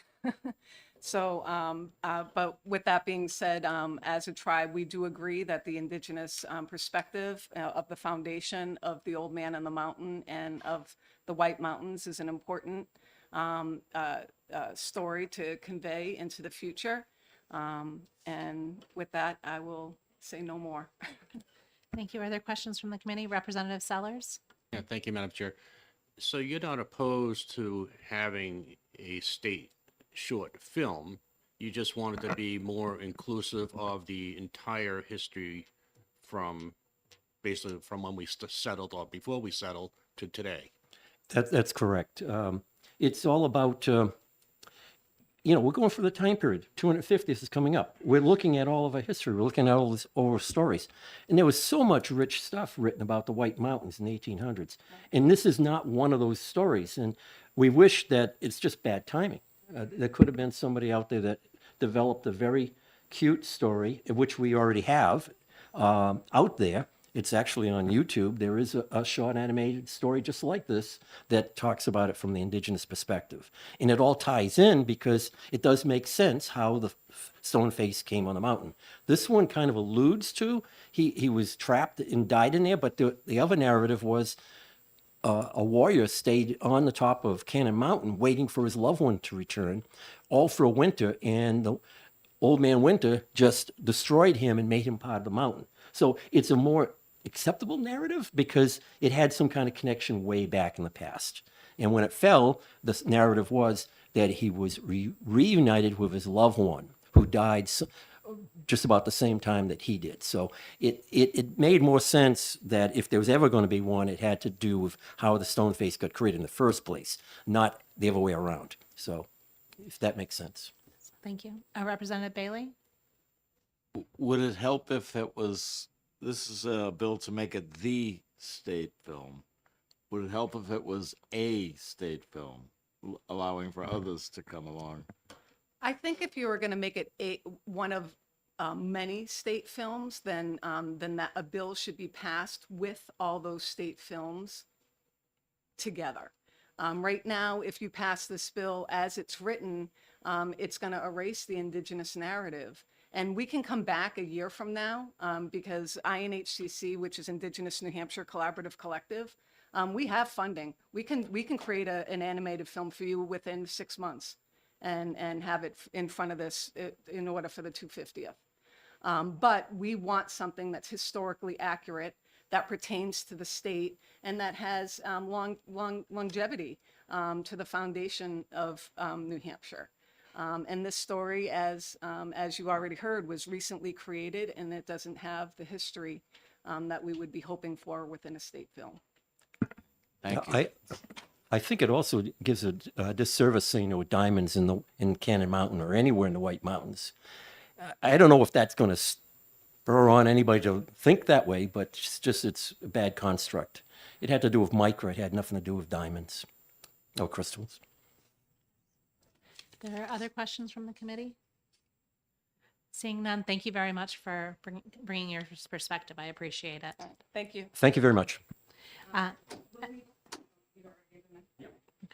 And I'll call Brian Hanson. Okay, thank you. Is there anybody else here to speak on the bill?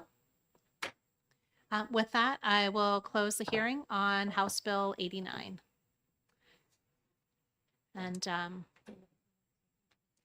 we can we'll open an executive session in 5 minutes just to see if there's anybody who's missing from here. Yeah. Yes. So we'll be back in 5 minutes for an executive session.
think Representative Pearson is fine with it.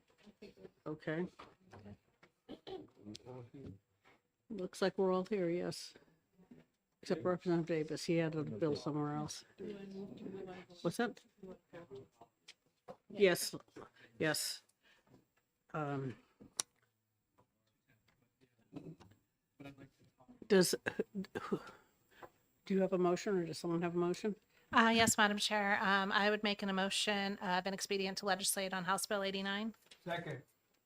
Okay. I move- did see the move. Thank you, Representative Schmidt, for sharing your experience. So the motion is inexpedient to legislate by Representative Leon, second by Representative Schmidt. Do you wish to speak to your motion? Yes, thank you, Madam Chair. I think this is a wonderful, beautifully done story, done in animation. It's beautiful that there is no AI used in it because it's beautiful to still see hand-done animation. I'm just very concerned that if we have this as the state animated film, a lot of people are going to see this as the history when it's one interpretation, and we have longstanding traditions through the Abenakis. And I would not want to erase that history by promoting this to be our state animated film. I do want to commend Mr. Hansen on his amazing work. And I do want to say that us recommending this to not become the state animated film is no knock against the wonderful work he has done, the soundtrack that they had, and the amazing narration, but just simply that we want to make sure that we're not erasing longstanding history by promoting this film, this viewpoint. Thank you, Representative Schmidt. Thank you, Madam Chair. So I'm troubled by several aspects of the film. Number one is that it's a complete fiction and has nothing to do with the reality of the Old Man on the Mount and so forth. I watched the film very carefully about 3 weeks ago, and it's just not appropriate, especially given the fact that it has no competition. I mean, we'd be selecting one out of one, and I don't think that's fair to other artists who may be thinking in terms of something having nothing to do with the Old Man on the Mountain. So ITL is the correct motion in my view. Thank you. Thank you. Does anyone else have a comment? Yes, Representative Long and then Sitek. I liked Representative Bailey's proposal to make it a state animated film instead of the state animated film. So if anyone would like to, well, I guess I could offer an amendment. So I'd like to offer an amendment to make Excuse me, the motion is inexpedient to legislate, and we can't offer an amendment at this point, but you certainly can talk about what you think would have been better. So if it had been a state animated film, I would vote against ITLing it, but I will be voting for ITL because I don't want to see other voices excluded. Thank you. Representative Sitek. I have a different perspective. I have generally a lot of trouble with state anythings, because I feel these kinds of things, semi-ceremonial things, tend to trivialize the legislature. We're voting on taxation, land use, abortion, rights of people, and then we bring in this. And I need to keep an open mind on it, but my bias is that I'm not in favor in general, and I'm saying this because it will apply in other legislation likely to come before the committee. That's all. Thank you. Okay. Anyone else? Comments, questions, concerns? Okay. In that case, the motion is inexpedient to legislate by Representative Leon, and the clerk can call the roll. Vice Chair Leon, please. Yes. Clerk votes yes. Representative Pearson? Yes. Representative Bailey? Yes. Representative Sheehan? Yes. Representative Sellers? Yes. Representative Slutchy? Yes. Representative Tebow? Yes. Representative Grota? Yes. Representative Schmidt? Yes. Representative Dargy? Yes. Representative Howard? Yes. Representative DeVries? Yes. Representative Long? Yes. And the chair. Yes. 15 to nothing. Okay, motion passes 15-0. Is there any objection to consent? Okay, seeing none, we'll put this on consent. And we still have a couple of minutes. Madam Chair, can we have a discussion about a possible amendment on 210? I want to float an idea before I go Sure. through the process of paperwork and all that jazz. 210, reminding me, is, So oh, the 210 is the- Commission on the The Flag. Commission on the Flag. So, thinking back to, and in no way am I comparing the flag of the state of New Hampshire to the symbol of the New England Patriots, but when in the late 80s, the New England Patriots, when they went to rebrand themselves, went through a process of opening that up to submission, and they had a procedure and a process of narrowing that down. And for those of us that are old enough to remember that they did it, right? So looking at the legislation that we have here, one of the things that jumped out at me was, there seemed to be a reluctancy on lines 24 through 27 as far as the proposals and the commission's potentially submitting a design and all that. So my thought process here is to have the commission develop criteria and a mechanism to accept designs submitted by New Hampshire citizens. The commission will determine the length of time for submission. Commission will narrow down the submissions to 50. God only knows how many they're going to receive. Commission will determine as to how the final 50 submissions will be narrowed down, and the commission will hold a public hearing once the 50 final submissions have been chosen. The 50 is just a number I picked, but basically the concept here is that, if we're going to have a reboot of our state flag, let's open this up to the citizens of the state to submit to this commission ideas and designs, and just go through that process, rather than having a commission that's doing a lot of work that may or may not be fruitful, and it seems to not be popular with the committee. Representative Tebow? I agree with Representative Pearson. I think to solicit designs from the public is a much more logical approach, and it's what's been attempted in other states like Utah and in Minnesota that have changed their flags quite successfully. So I would support changing it so it can only solicit rather than design the flag. Representative Howard? Thank you. As a co-sponsor on HB 210, I am in complete agreement with Representatives Pearson and Tebow. I think that this is a completely acceptable amendment and would help provide an opportunity for public input that may not necessarily be guaranteed. Thank you. Representative Saitek? I'm not sure yet. Sounds reasonable enough. I'm thinking along the line that Betsy Ross didn't need a commission. But the other thing is, if to entertain this, don't put a limit on it. If they're bad designs, they can just winnow them out in a hurry, but it just looks funny to put a limit. That's all. The concept of going down to 50 was just for focus. If we get 10,000 submissions,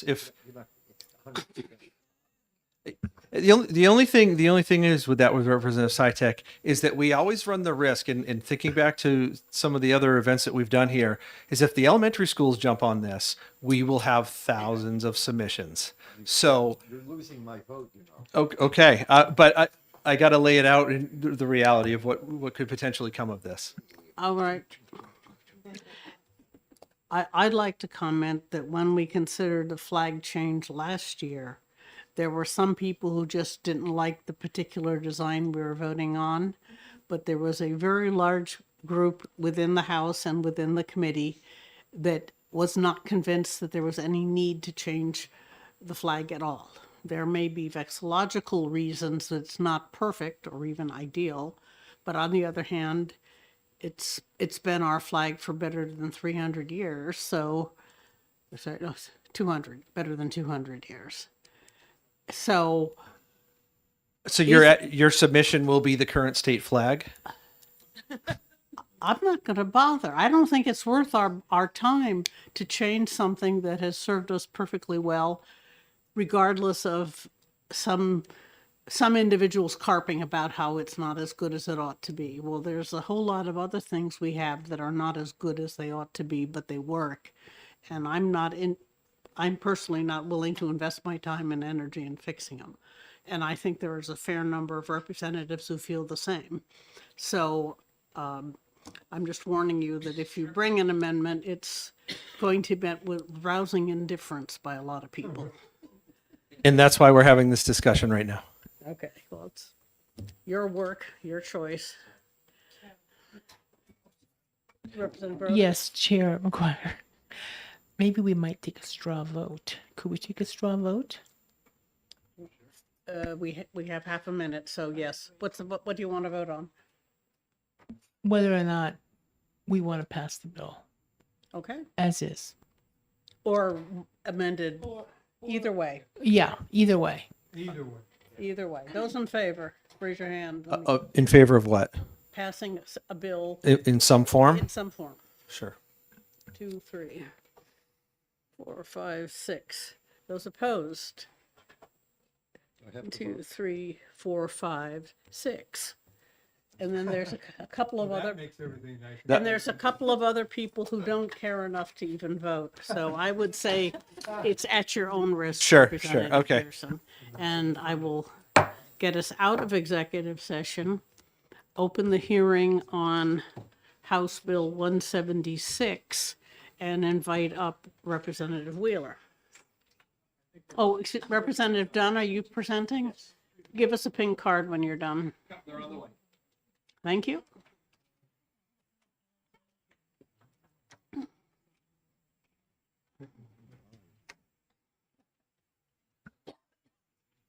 Thank you, Madam Chair. Good afternoon, Madam Chair, committee members, and guests. I'm Representative Ron Dunn from Londonderry. I'm here today to sponsor this bill that would change the New Hampshire state flag. This bill came to me because of a young man sitting next to me, Andrew. I first met Andrew when he came to the Londonderry Town Council meeting back in January of 2024. Since that time, this bill has developed into what you see here today. Andrew's been involved in the entire process. He spoke with all the co-sponsors, asked them all to sign on. He also had 2 rejections of co-sponsors that he dealt with. However, that did not stop him. He found 2 more. Some of you will like his flag design to the left profile and some do not. So Andrew today has a handout that shows both sides of the flag, one with the left profile, one with the right profile.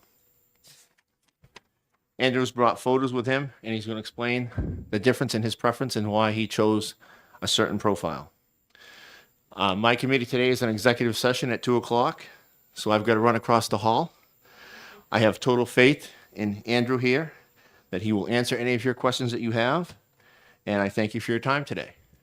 Andrew, I turn it over to you. Thank you, Representative Dunn, and good luck in your executive session. Mr. Flockton. Thank you. And I first wanted to ask, permission for a prop. We're much less formal here than in the chamber. You have a flag, I believe. Yes. I notice one of your supporters has brought one. Yep.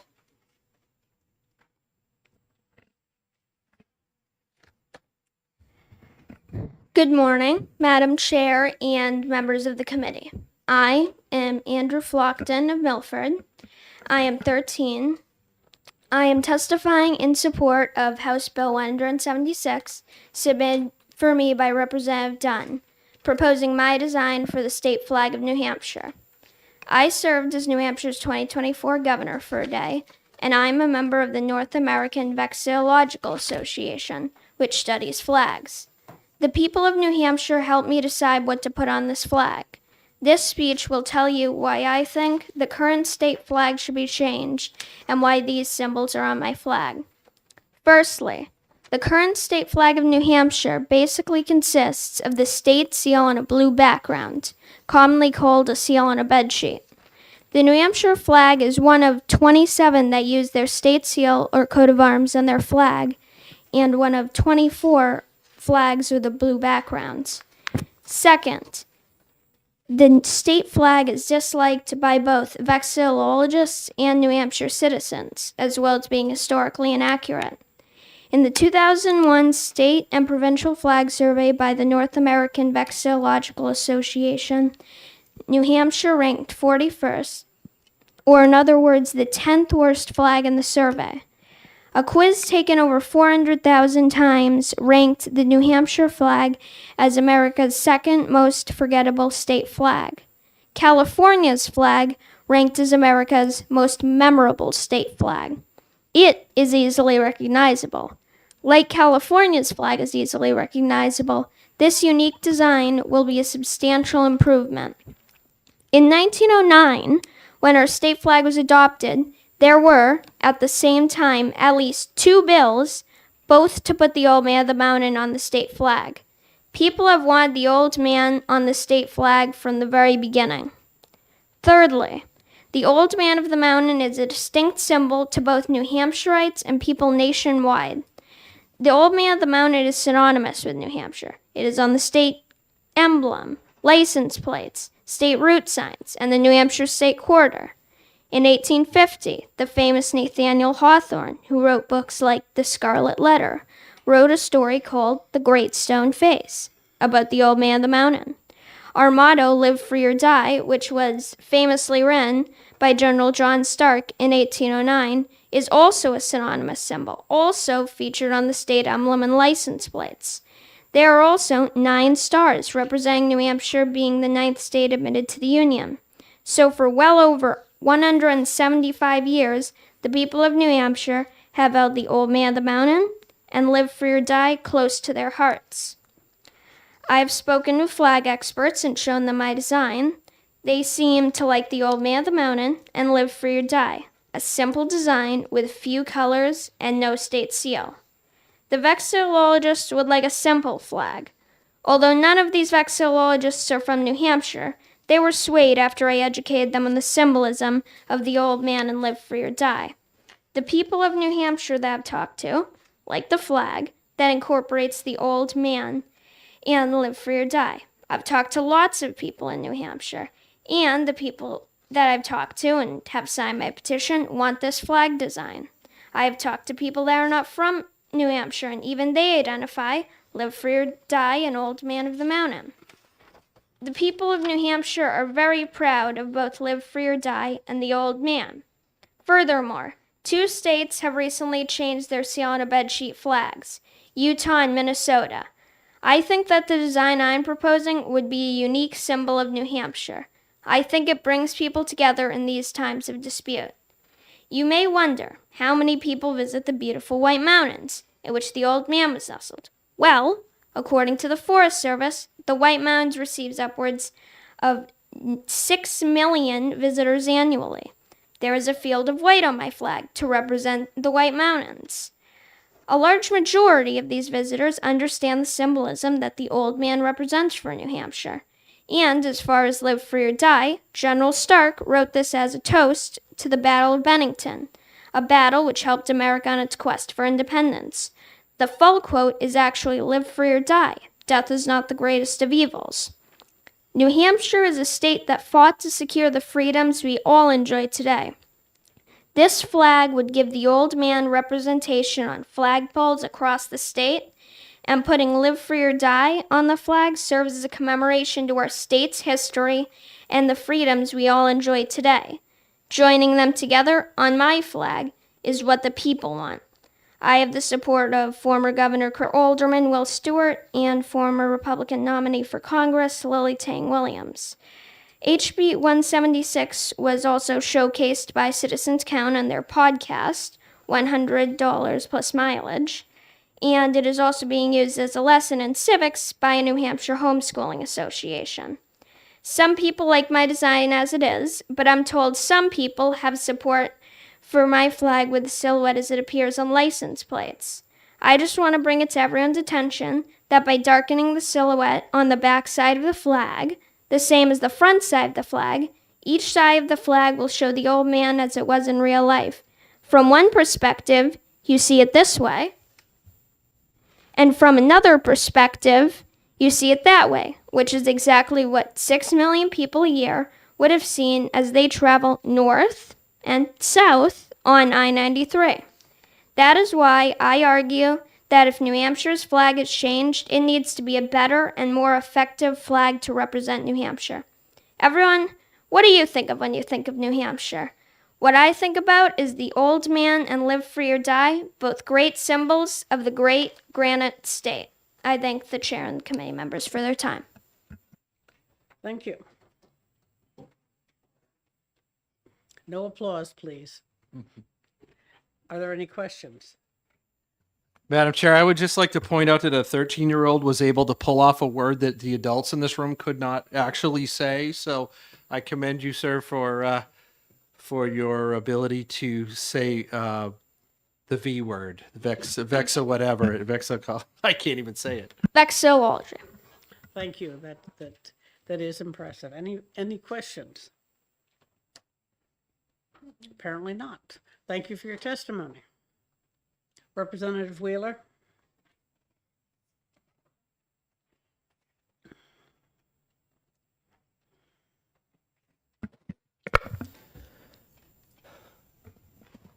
Thank you, Chairwoman McGuire, friends and colleagues on the House Executive Departments and Administration Committee. You know, that old question, are you smarter than a fifth grader, has been answered. And it is no, I am not smarter than a fifth grader. He did a better job than I could have on a number of different testimonies. So good job, Andrew, and I thank you for being here. I'm here today to affirm my support as a co-sponsor for this piece of legislation for much of the same reasons that I brought before you this morning. The flag is poorly designed. It's not just a few individuals that think that. It's a number of people that have said that based off of the facts that the flag is poorly designed. You couldn't pick it out from a hall of flags in the middle of the United States Congress. You go to the United States Congress, good luck finding the flag. It's very hard to find amidst all the others that are blue and have the seal on top of them. There are so many things in this state that are so distinct, and I think that Mr. Flockton has brought together and put together a very well-designed flag that shows what could come if we opened up, commissioned up to examples.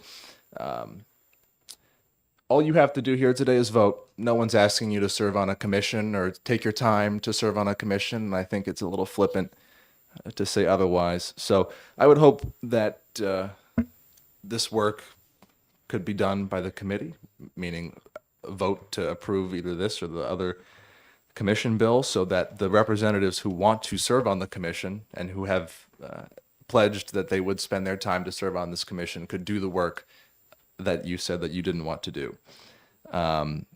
With that, I'd just like to end by saying this is an example of good governance. You know, the fact that a 13-year-old can come here and speak before the legislature, that can't happen in every country and it can't happen in every state.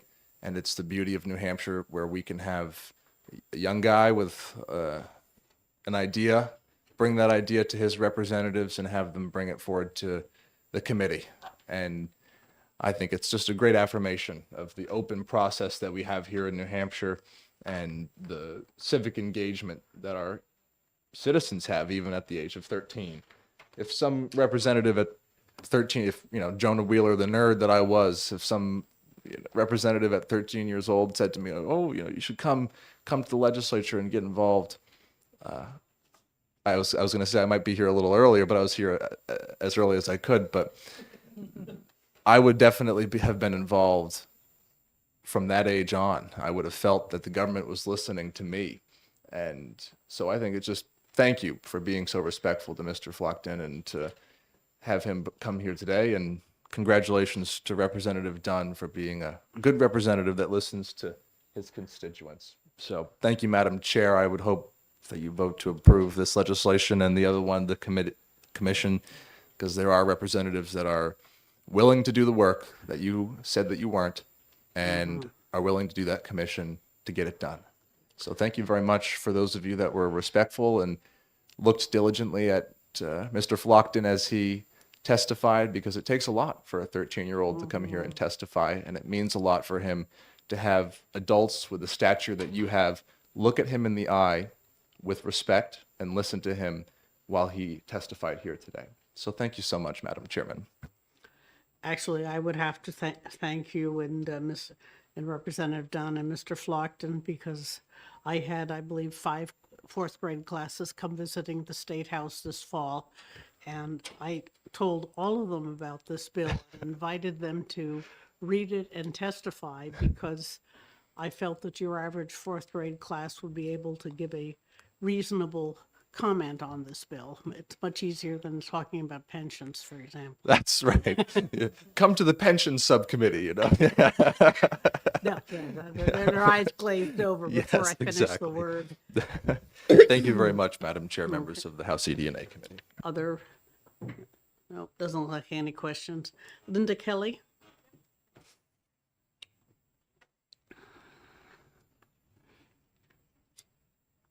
Hi, my name is Linda Kelly. I am Andrew Flockton's mom.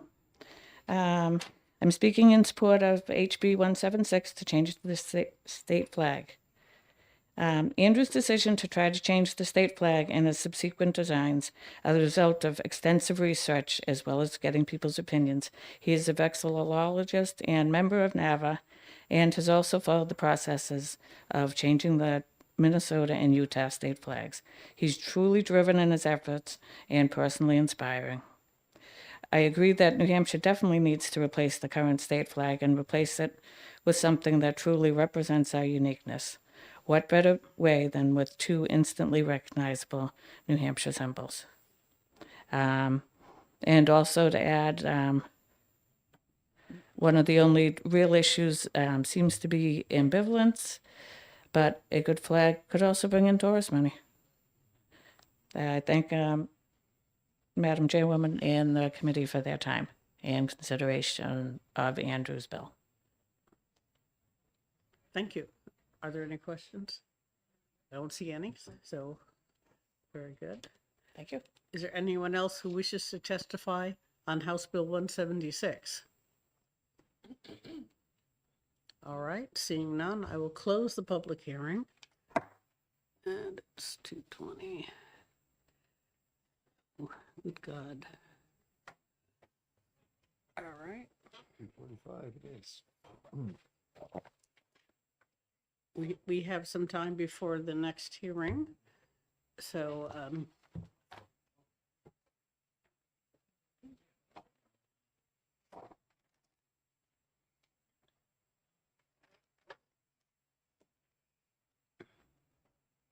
Come back in 10 minutes.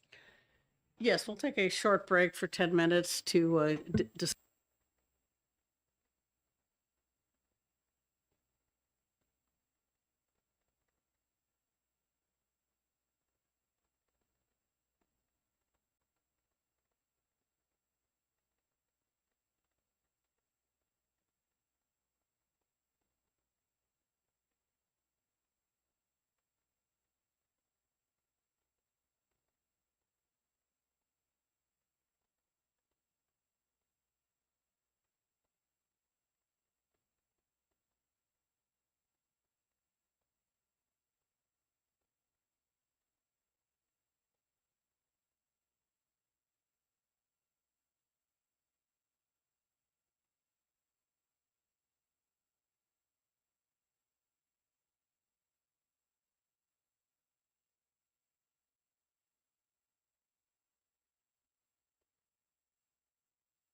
Right. After the usual legislative 10 minutes. Well, we can't stop time. We've done it in the chamber, so. That's right. We can't, so we have to deal with it. All right, so we're entering executive session on House Bill 176. Does somebody have a motion?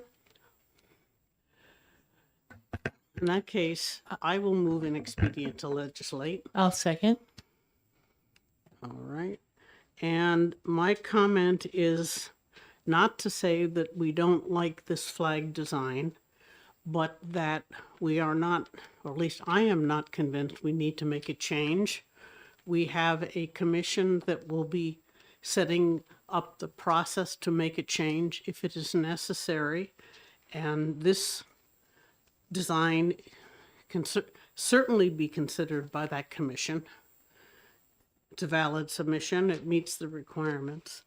But I think there's enough concern about changing the flag at all, and also about the qualifications of this committee to judge the quality of a flag, that I'm recommending ITL. Representative Grota? Thank you, Madam Chair. I'm particularly concerned about our ability to approve a flag design because it's one, and we don't know what other potential designs we could have. And even though a lot of people may think our flag is boring, I particularly like our flag, and I don't see why we need to change it. So maybe I'm in the minority, but I'd like the commission that was discussed earlier to establish a process and establish one where everyone that is involved or wants to look at flag designs or want to submit a flag design can do so. Representative Tebow? I would agree with you, Chairwoman McGuire, in that I think that we should explore other designs rather than just one. I think this would be a great one to submit for the commission to consider. But my other issue is just with the statutory language that we have in front of us right now. It's not very specific in the dimensions of certain aspects of the flag. And for that reason, it could be hard to reproduce. I mean, if we want to talk about vexillological history, when the American flag was first passed with the original flag code, no one really knew exactly how to design it. So you look back and you see all these old American flags that look wildly inconsistent from each other. So my fear is that without some clear statutory language, a similar thing could happen where you have 50 different vendors probably selling to tourists who have wildly different New Hampshire state flags. I think we need something that is able to be consistently replicated, and that needs to be reflected in the statute. Thank you. That's interesting. Representative Saitek? I guess I'm out of step once again. I am not, to the extent that I can, I will never vote for anything that's got the old man of the mountain on it. It's a pile of rocks. It has nothing to do with personal integrity, value, worth, anything that represents real value of character. If you want to have something on the flag that's unique, Mount Washington, the highest wind ever recorded, the highest peak east of the Mississippi. I guess I could go along with that, but it isn't anything to do with this flag. It's just, it's been gone since 2003. It never represented anything to me. Again, I guess I'm out of step, but that's how I feel. Okay, Representative Lamb? Thank you, Madam Chair. And I do want to thank Mr. Flockton for coming up with this design and bringing it forward. I really appreciate that. That said, when I was his age, I lived in California with that flag. That's the most recognizable state flag with a bear that you can no longer find in the state. I actually was very happy when I moved to New Hampshire that we had what I considered such a dignified flag with the seal on the bedsheet of blue. And while there's people who oppose it, I actually like it. And it's an issue of me liking the current flag more than anything else. And so I think that's why it's great that we'll be moving towards a commission where we can figure out if the people do want to replace the flag or not. But my vote is I like the current flag, and I appreciate the work that Mr. Flockton put into this. It's just a design difference. So thank you. Anyone else? I'd like to mention that in some things in life, boring is good, and I'm not sure if flags are one of them, but it might well be the case. Any other comments? No, I'd just like to thank that you pointed out once again that you are an engineer. Yes, thank you, Representative Pearson. My artistic judgment is not to be relied on.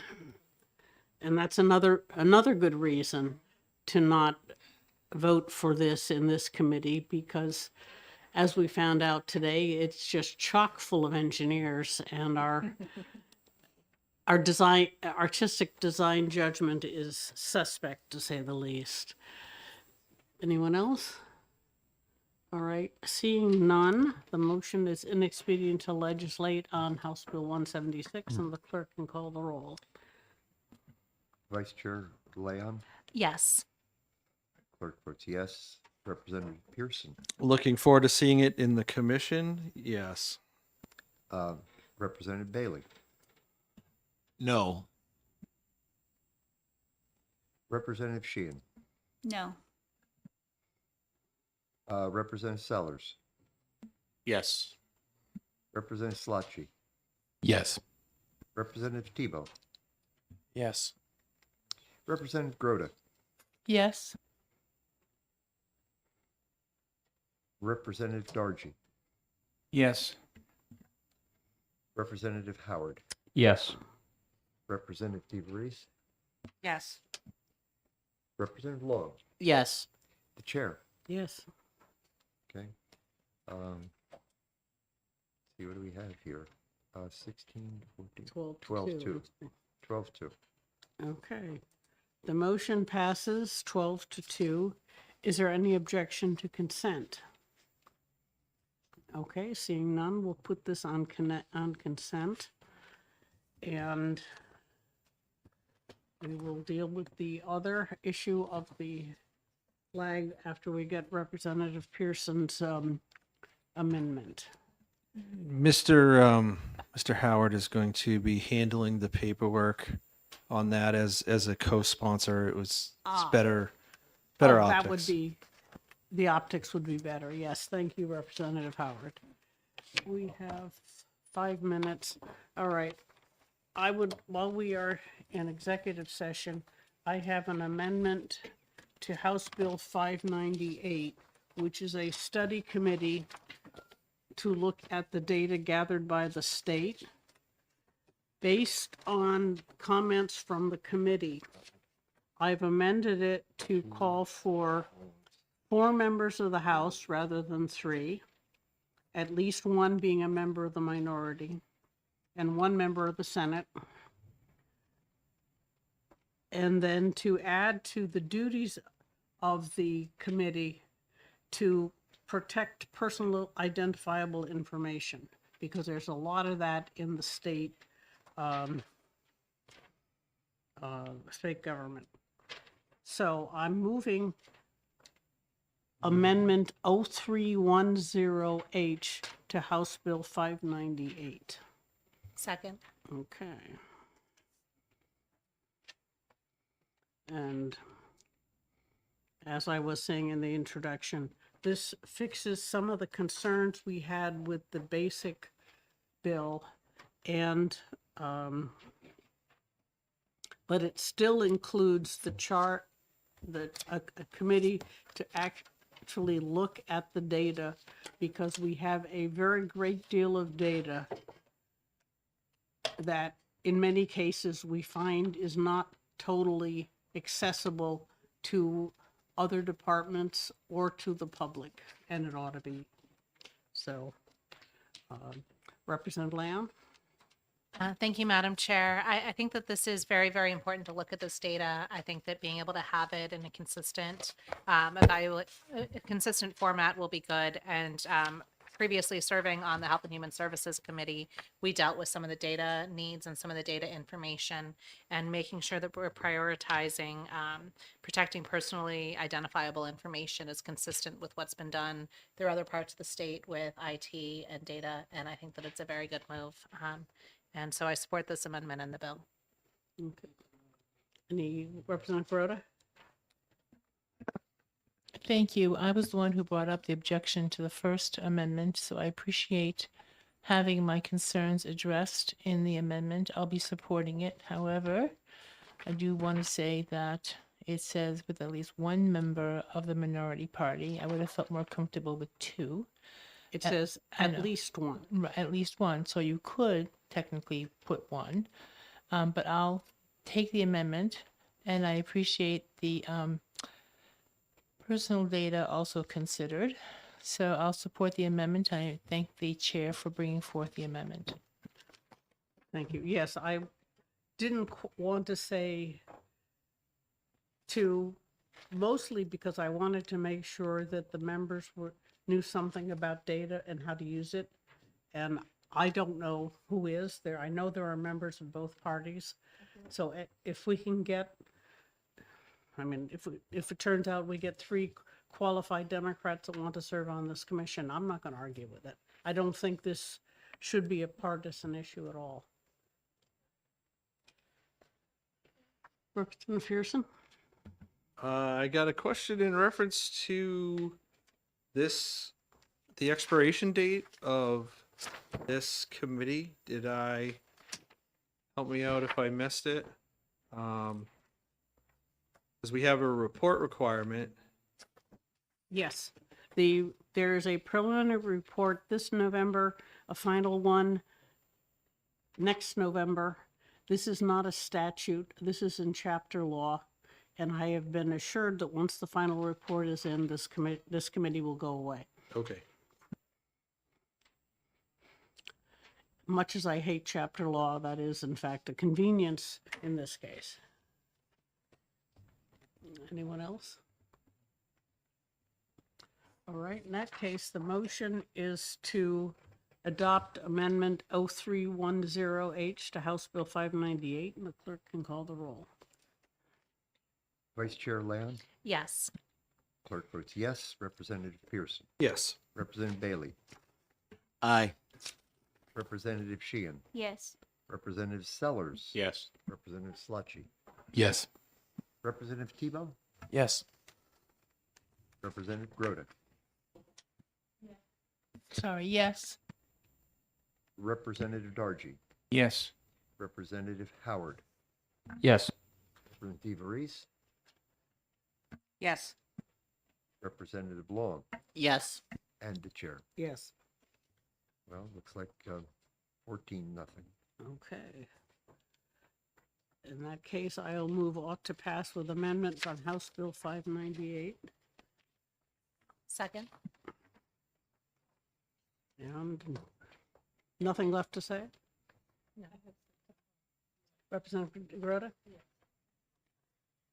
So I have to, I was encouraged when I saw the bill itself, but I'm not going to be supporting the bill as amended. It has nothing to do with the amendment. It has more with the testimony that was presented to our committee, which bothers me significantly, that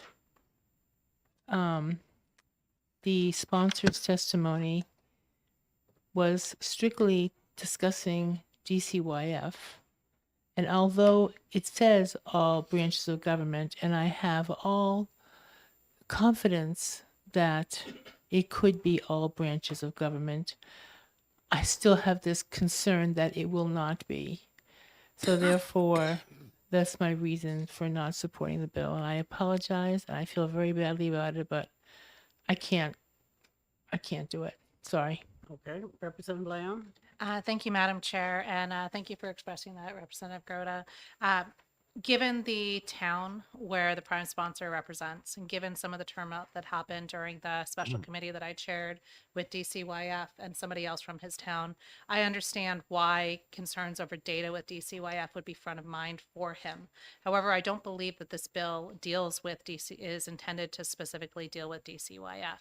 I believe that given given the amount of attention and time that we all spent on this and the lack of data and some of the contentiousness around it, that was an example given by the prime sponsor simply because it is something that we lived so often.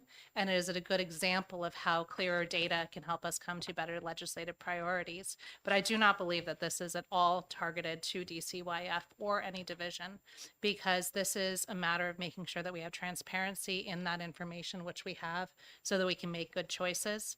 I believe that his choice of DCYF as an example was simply an example and was simply brought because of our experiences and not intended as a singling out. Okay. Anyone else? Yeah, I'd have to agree that HHS does have a great deal of data, but even on a different bill, we are saying, doesn't the Prescription Drug Affordability Board use data from the Department of Insurance? Well, it's not quite in the right format, but it's the same data. And I know that the Department of Safety has a great deal of data on a lot of things. DES has even more. So I think just looking around at what data is available, and like they say, to look at the formats and see, you know, are we doing the smart thing is the intent of this commission. I definitely think that as written, it can't really be interpreted as a witch hunt on DCYF. But it would depend on who's on the commission, and I can't vote for it. Representative Broder? Yes, thank you. I appreciate Representative Leon and Chair McGuire's comments, and I hope that you can show me wrong. I'm not saying that this is a witch hunt for DCYF, but it could be an investigation of something else. And you're right; it all depends on who's assigned to the committee, and I guess that's something I'm just going to have to live with. And you know, Okay. thank you. I appreciate both of you sharing your thoughts. Okay. Any other questions, comments, concerns? Representative Lamb? Thank you, Madam Chair. I do want to highlight, with bringing up the Prescription Drug Affordability Board, one of the reasons to have the board is because the data sharing isn't really there between the Department of Insurance and others. So having a better understanding of the sources of data and potentially how to share them in a responsible way would save a lot of money and save a lot of redundancies throughout the government. And therefore, I think that this is a very important effort. Okay. Anyone else? Okay. In that case, the motion is ought to pass with amendment, and the clerk can call the roll. Vice Chair Leon, Yes. Clerk votes yes. Representative Pearson, Yes. Representative Bailey, Aye. Representative Sheehan, Yes. Representative Sellers, Yes. Representative Slotchie, Yes. Representative Tebow, Yes. Representative Grota, No. Representative Dargy, Yes. Representative Howard, No. Representative Reese, Yes. Representative Long, Yes. the chair. Yes. 12-2. Okay. Motion passes 12-2. Is there an objection to consent? No. Okay. All right, we'll, For what it's Put it- worth, I mentioned two things. I have yet to fail to call the chair. oh, It was a congratulations. Rookie mistake of mine many times. You're not the only one. Every clerk does it. The other thing is we've exec 19 bills, if anybody's counting. Thank you. Thank Hey, you, Madam John. Chair, just for our own record keeping, if you will, how many more bills do we have to hold hearings on roughly? We have, I just today scheduled 3 for the 19th, 2 fairly short ones and a major one. And then I think there are either 2 or 3 which will be held on the 5th. And that should be it. We've been marching right along. Pretty light load. Good. All right, and I will go attempt to explain why I voted for a study committee. All right,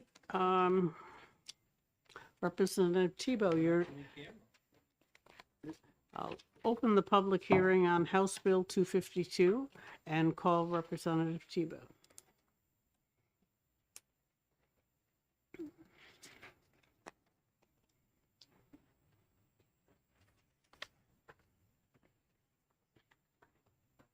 Thank you, Madam Chair, fellow members of the committee. I'm here to encourage you to vote ought to pass on HB 252 to declare January 18th as Daniel Webster Day.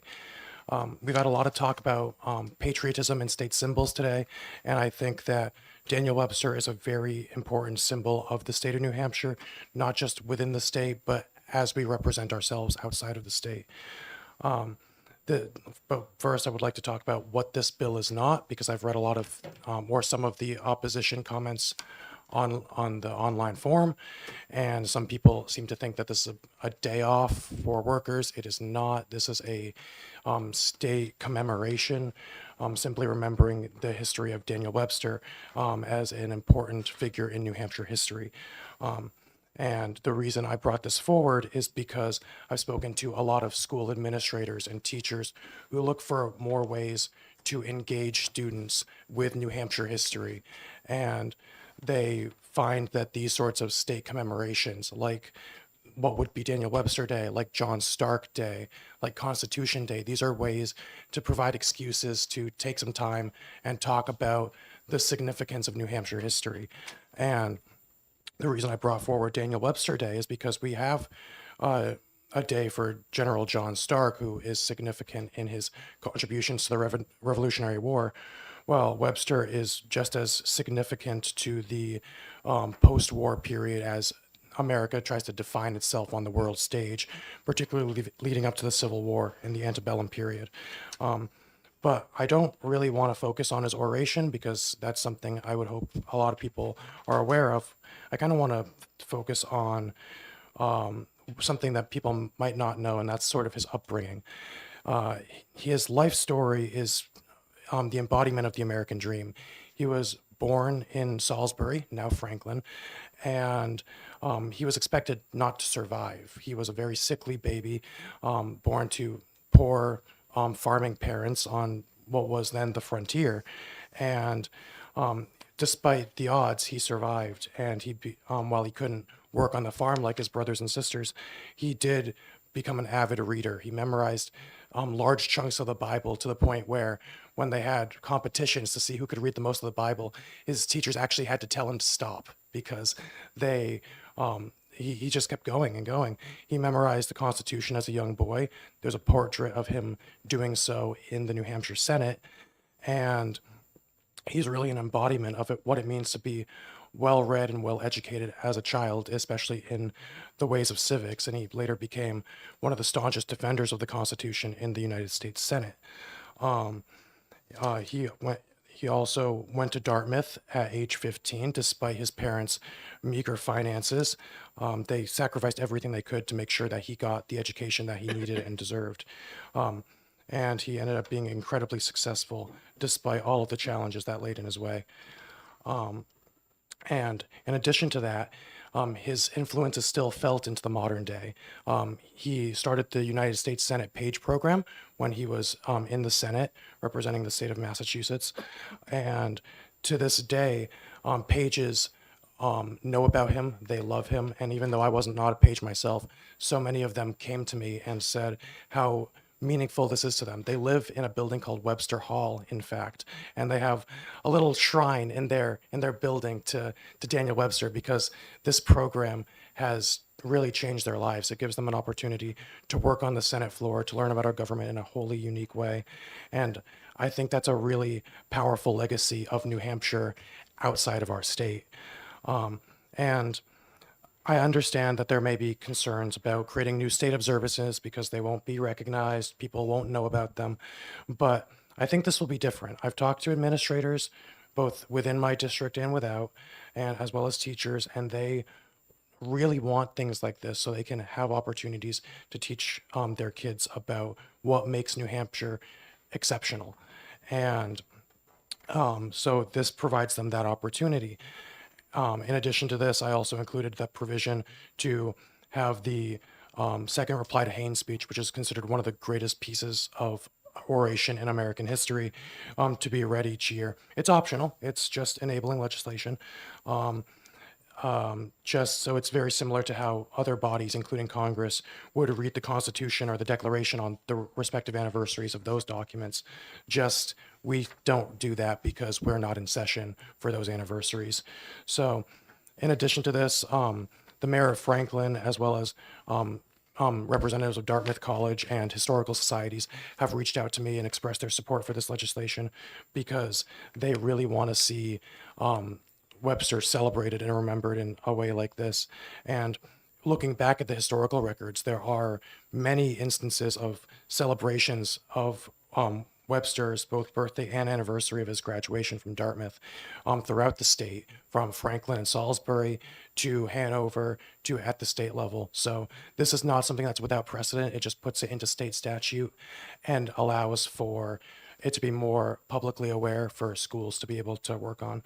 So with that, I'll be open to questions, but I really encourage you to pass HB 252. Thank you. Okay. Representative Sellers? Thank you, Madam Chair. Could you tell me, do you know how many proclamations the governor does each year? I'm aware there's quite a few.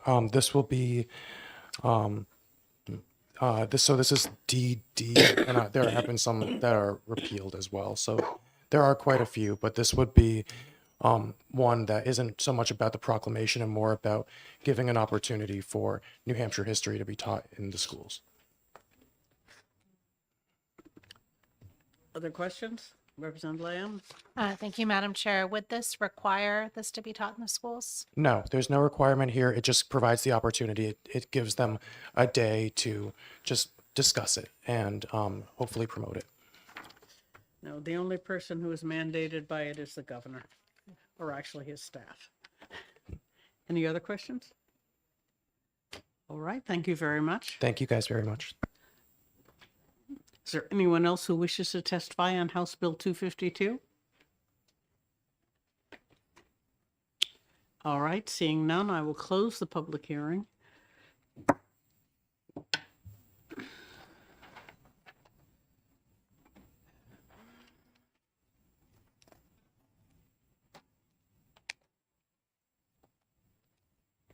Okay.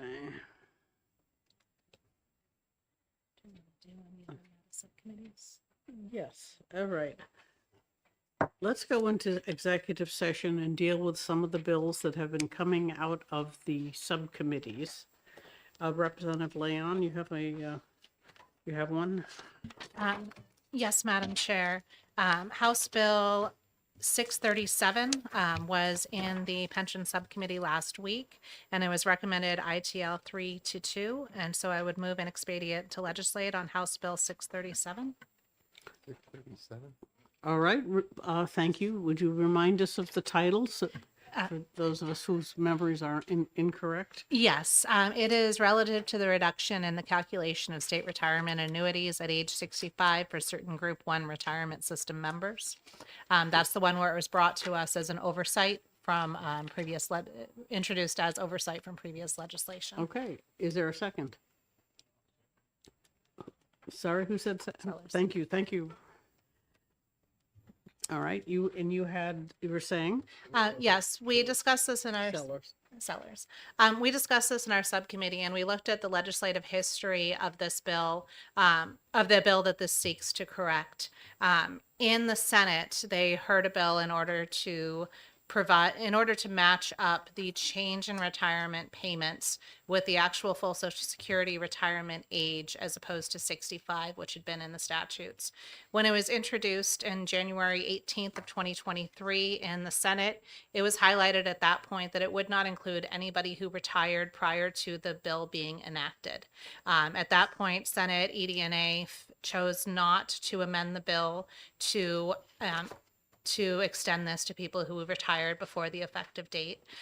It then went to Senate Finance, where they did not choose to extend this to those who retired prior to the effective date, even though that was raised in Senate Finance. Then this was added to the budget by the Senate.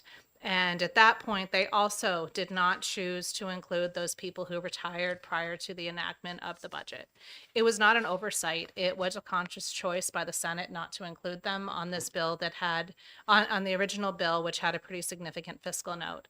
There was discussion in the committee that it's not our job to deal with money because this goes to finance, but this is actually not a second committee bill. This bill, if we were to approve it now, would move forward and would not go to finance because there was not a fiscal note on it. So we don't even know how large of a financial impact this would have. So given that we don't understand how large it would be, it would not go to fiscal, and it was a conscious choice on the part of the Senate to not include the people who had retired prior to the enactment. I believe that it's appropriate to vote inexpedient to legislate on this bill. All right, Representative Sellers? Nothing to add. Okay, thank you. Representative Howard? Thank you, Madam Chair. So a while back, there was a reduction in calculation for state retirement annuities for Group 2 retirees. And this is just trying to make sure that we have the same system applying to both groups. It would make Okay, I'm sorry to interrupt you. Which two groups?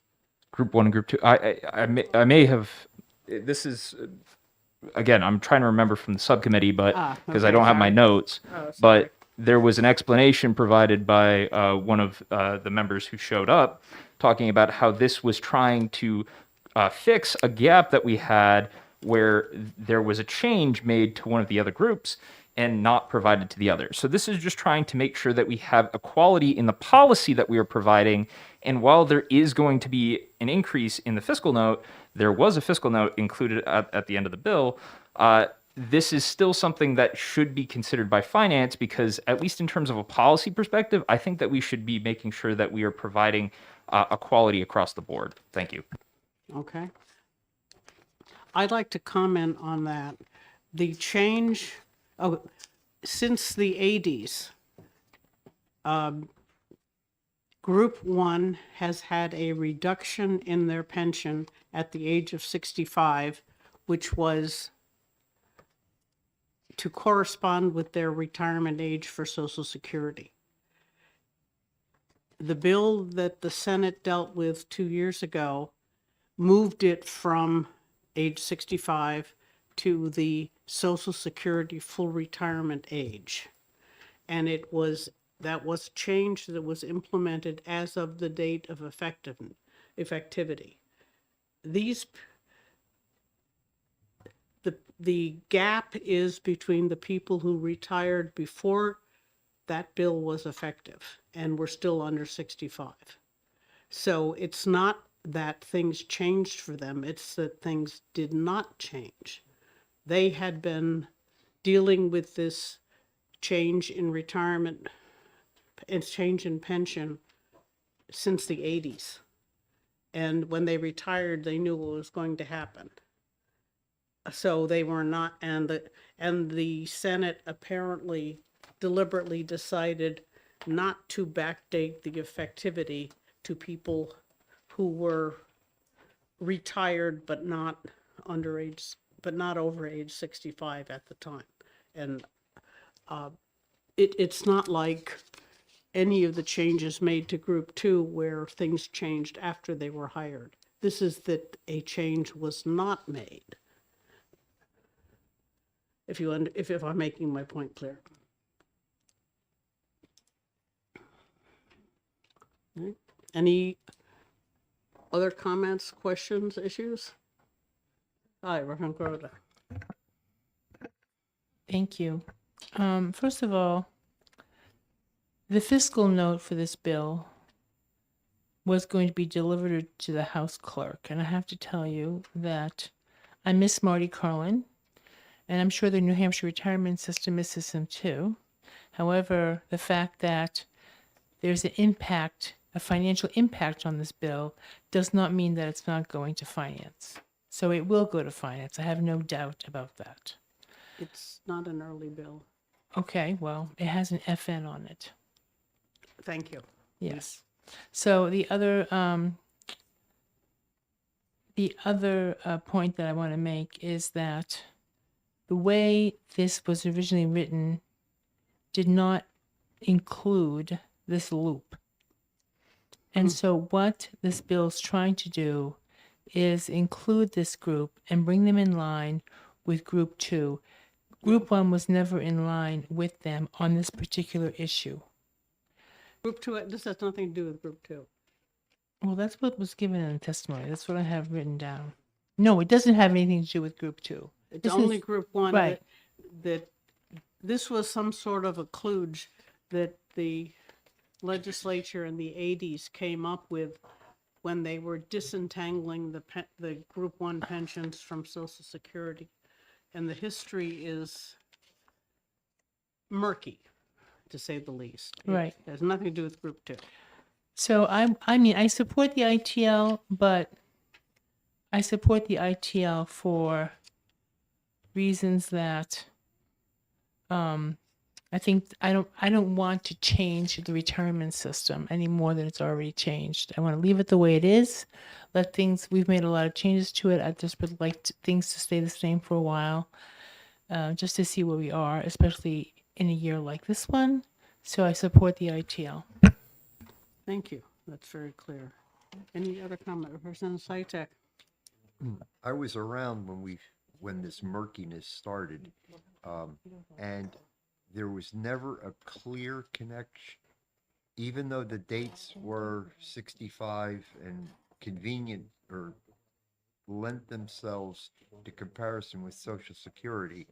It was never established that that was the reason. I've never liked it. I will vote against ITL, and maybe when finance persuades me otherwise in light of this year, but it just never felt right to me, ever. So, Oh, interesting.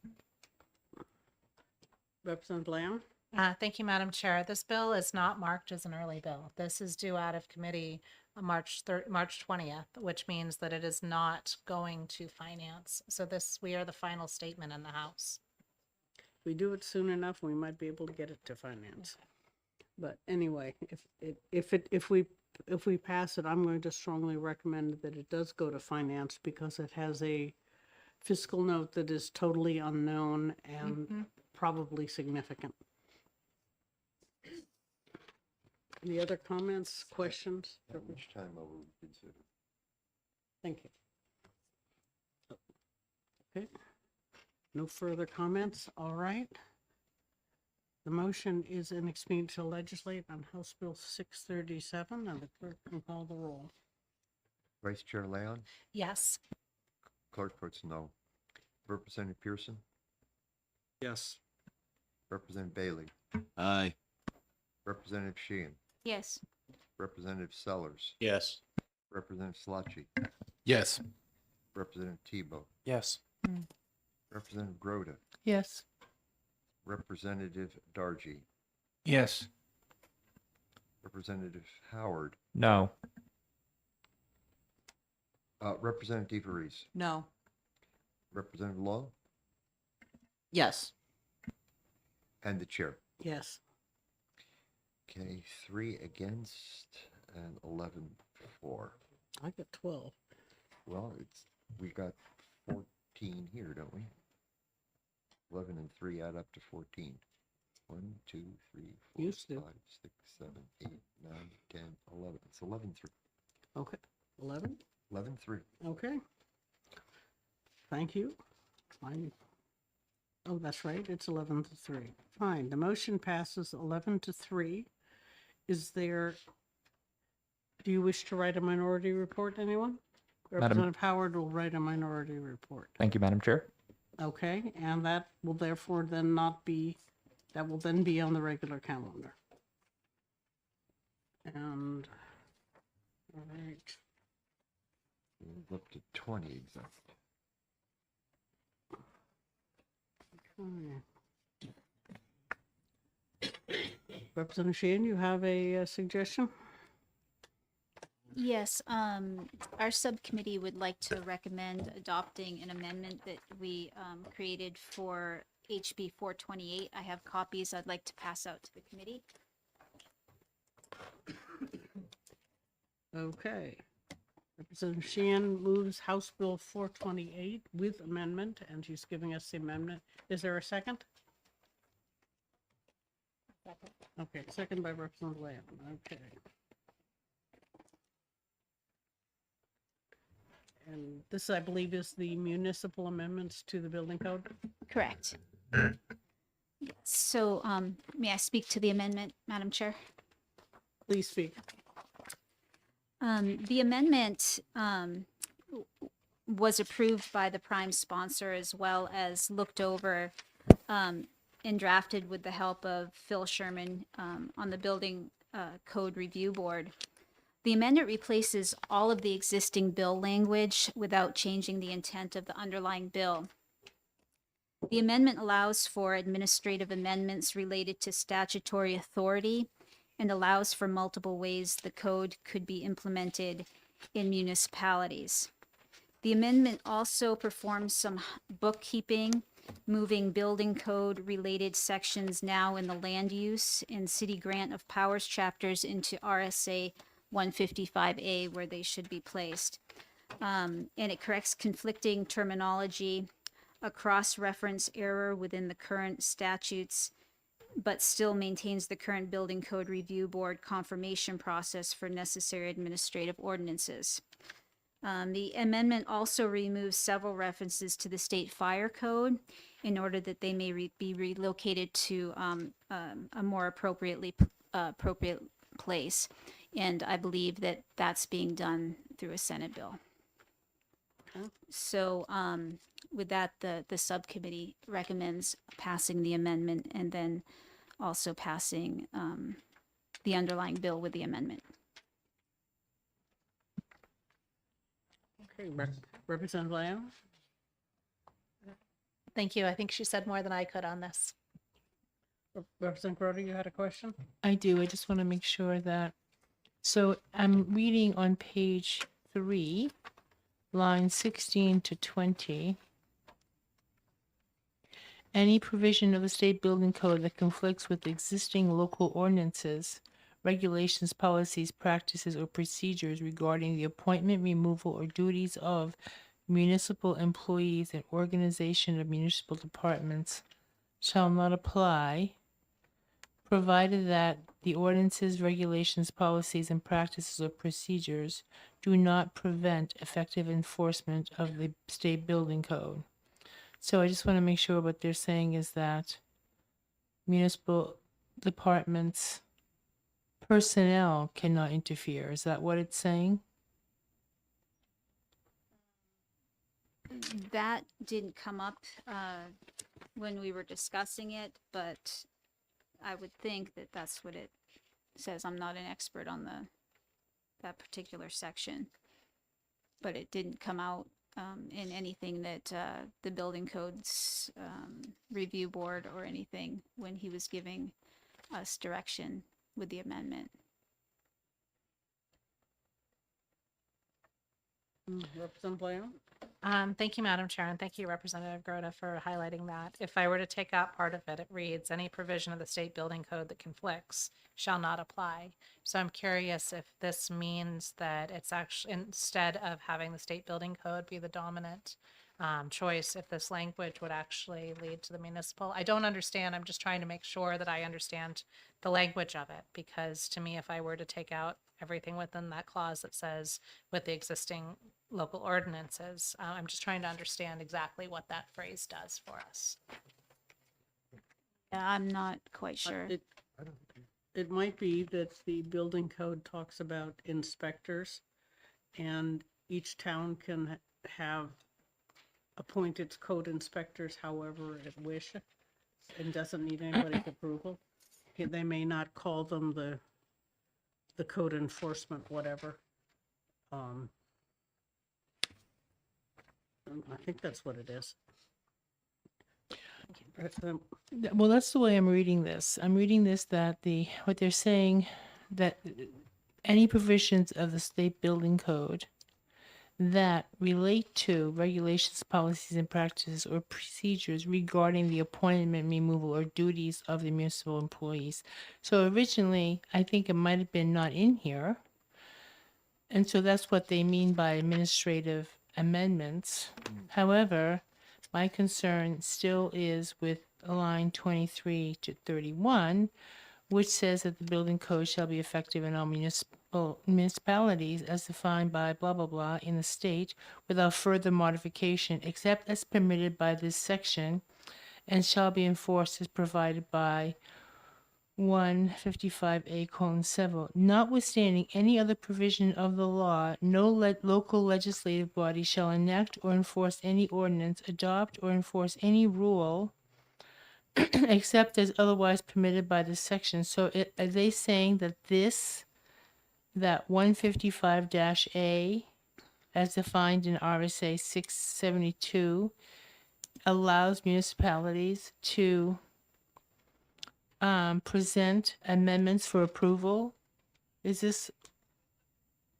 just want to be sure that municipalities who need relief from the building code for example, in my area, we have wetlands everywhere. So we need building code modifications for septic systems, which is what we have now through that was gone through the amendment process, the proper amendment processes. So are we saying that process is still there, albeit smaller, or are we saying that process is gone forever? And it might be that we just need to take, obviously, no, that's what it's saying. It says, except as otherwise permitted by this section. And this section talks about when you can make amendments, which is, it's back on page 2, I think. The section refer to the whole thing? Yes, yeah, this is a section. Okay. It is more limited than current authority, which was the intent. That's right. Representative Reese? So I'd love to give this a really close read. I'm not comfortable voting on this today myself. I'll just put that out there. And I want to run this by my own building department in my town to see how this would apply. I talked a little bit about us having, in my community, having higher standards in terms of freeboard. And I want to make sure that as this has been amended, that we can still have those higher standards. And the way that on my scanning of this, I'm not 100% sure that that's the case. Okay, I think this is a little bit much for us to get at once, so if there's no objection, we'll recess and come back to this later. Thank you so much. Any objections? Okay, thank you. We will study this a bit more. All right. Anything else?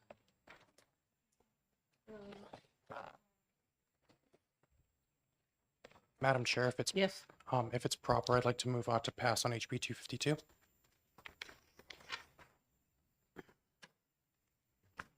If you'd like to take it up later. Okay, Representative Tebow, since we're still in executive session, moves on to pass on House Bill 252. Is there a second? I'll second. Howard. Okay, anything? I mean, other than my testimony, I would just say this bill does nothing but recognize someone who's very important to New Hampshire history, as we've all established is a very important thing to celebrate. And it helps encourage teachers in schools to teach their kids about a very important figure. So I would encourage a not to pass motion on this bill. Thank you. Okay, Representative Howard, you should speak. Yeah, thank you, Madam Chair. I want to agree with Representative Tebow's comments. I think that this being a commemorative holiday allows us to really kind of push an opportunity for students to learn about New Hampshire history and a real New Hampshire icon. Thank you. Anyone else? Representative Sellers. Thank you, Madam Chair. I'm going to vote against this because it only says here, it says, line 9, it says the schools are encouraged. It doesn't say they have to or they shall. So it's just, I don't know. I just look at this as another thing for the governor to do, and maybe the schools will do it, maybe they won't. Okay. Representative Pearson.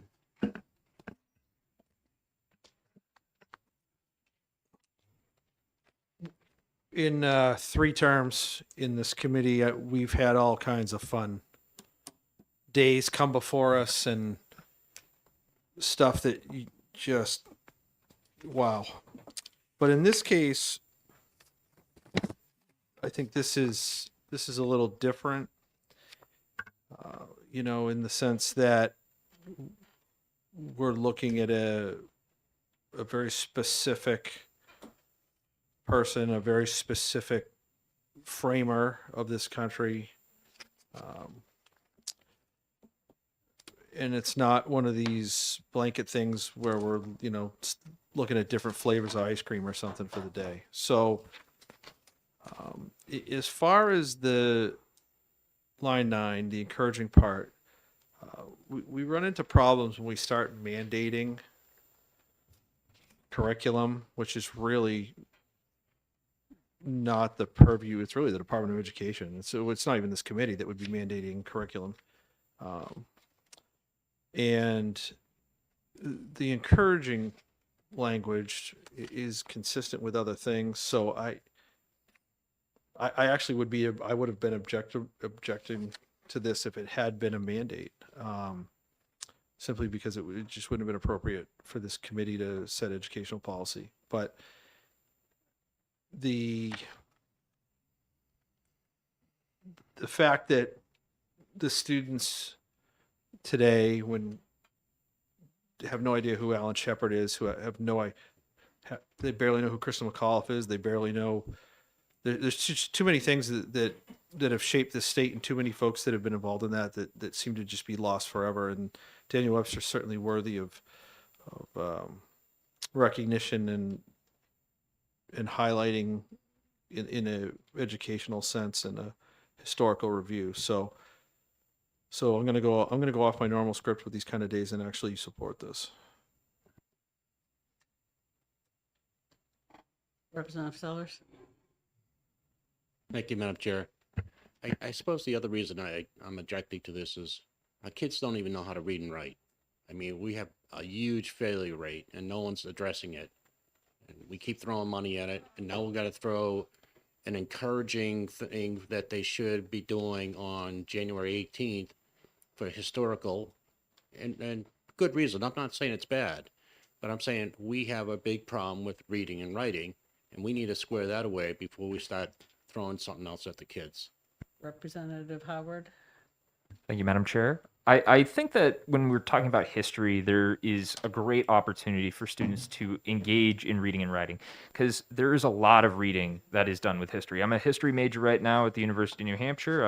I've got 1 semester left, and it's pretty much a majority of our work is just reading through old documents and then writing an analysis of those documents. If we're talking about trying to educate our kids about reading and writing, I don't really see anything else better than saying, read about a New Hampshire historical figure that has been extremely influential in the state and write about why. Thank you. I'd like to say that I agree with Representative Sellers that we shouldn't be telling the teachers of the state to remember Daniel Webster, because they know as well as we do, or probably a whole lot better, how important he was and what his influence was on the state and its history.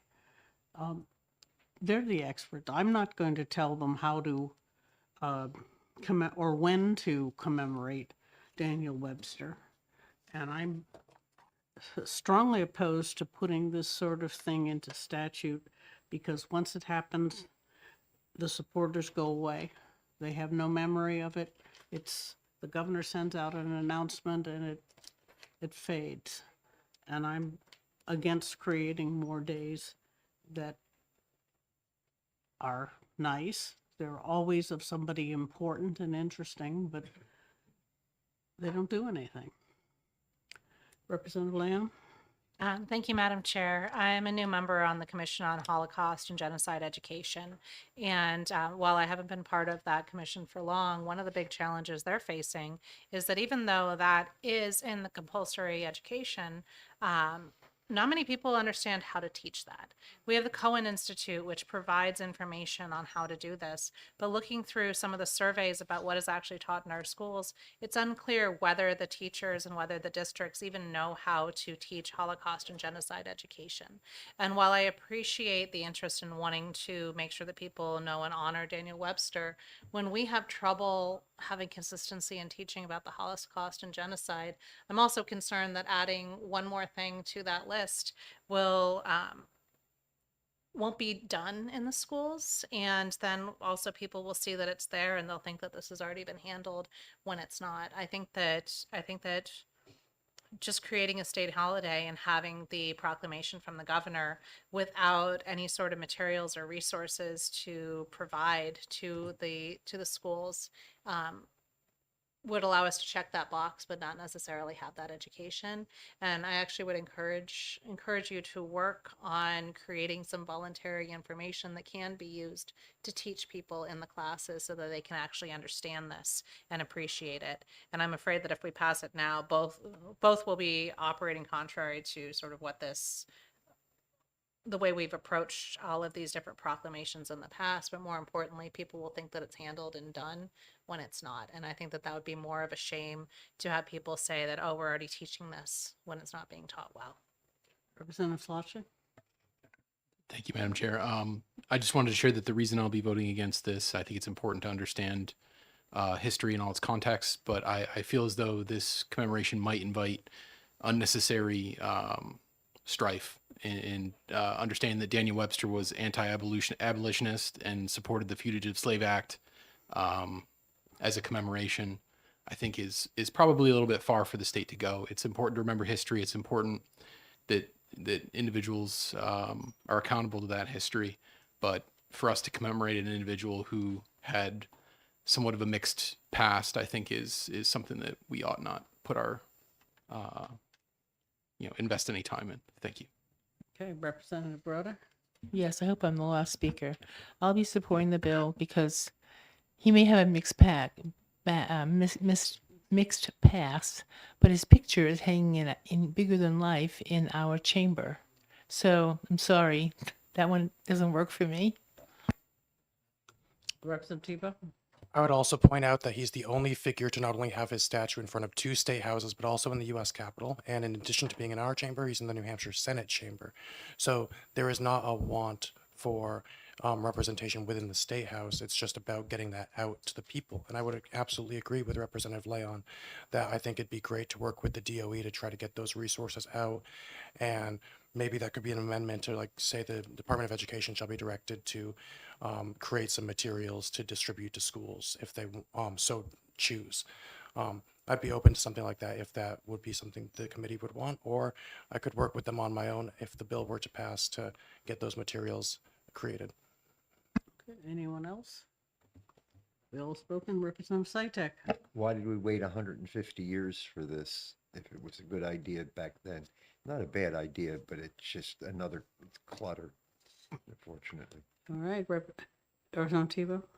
As I said during my testimony, while it may not have been in state statute, this is a celebration that has been commemorated over the years by both the state and by localities. Thank you. Anyone else? Proving unnecessary. All right, there's the motions ought to pass. The clerk can call the roll. Representative, Vice Chair Leon. No. No. Clerk votes no. Representative Pearson. Yes. Representative Bailey. Nay. Representative Sheehan. No. Representative Sellers. No. Representative Slotchie. No. Representative Tebow. Yes. Representative Groda. Yes.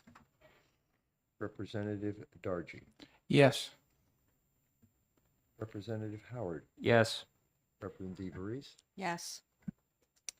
Representative Long. Yes. And the chair. No. 2, 3, 4, 5, 6, 7, 8. 8 to 6. ITL Ought to pass.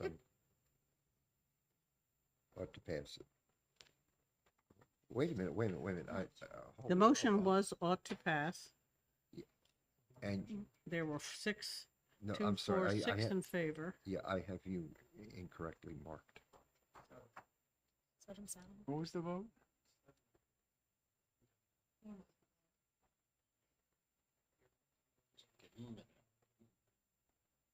It's 7-7.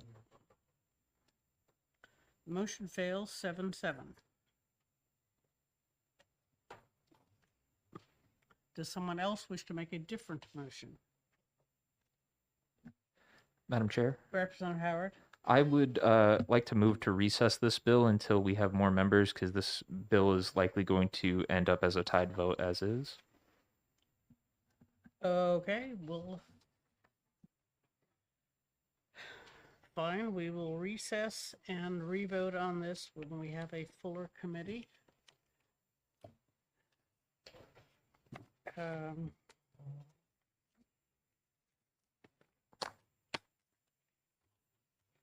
I think I've had enough, so I'm going, just Representative Sellers? Thank you. Just a point of order. Is that a proper move? I'm just checking. The executive session can be recessed at any time. At the moment, we have a tie vote. Looking at the people who voted in each position, it's not clear that they would vote one each. So who knows what'll happen. And I think we've had enough for today, so I'm going to close our executive session. We are in house session tomorrow. Next week on the 19th, we have a couple of hearings in the morning and then an executive session in the afternoon.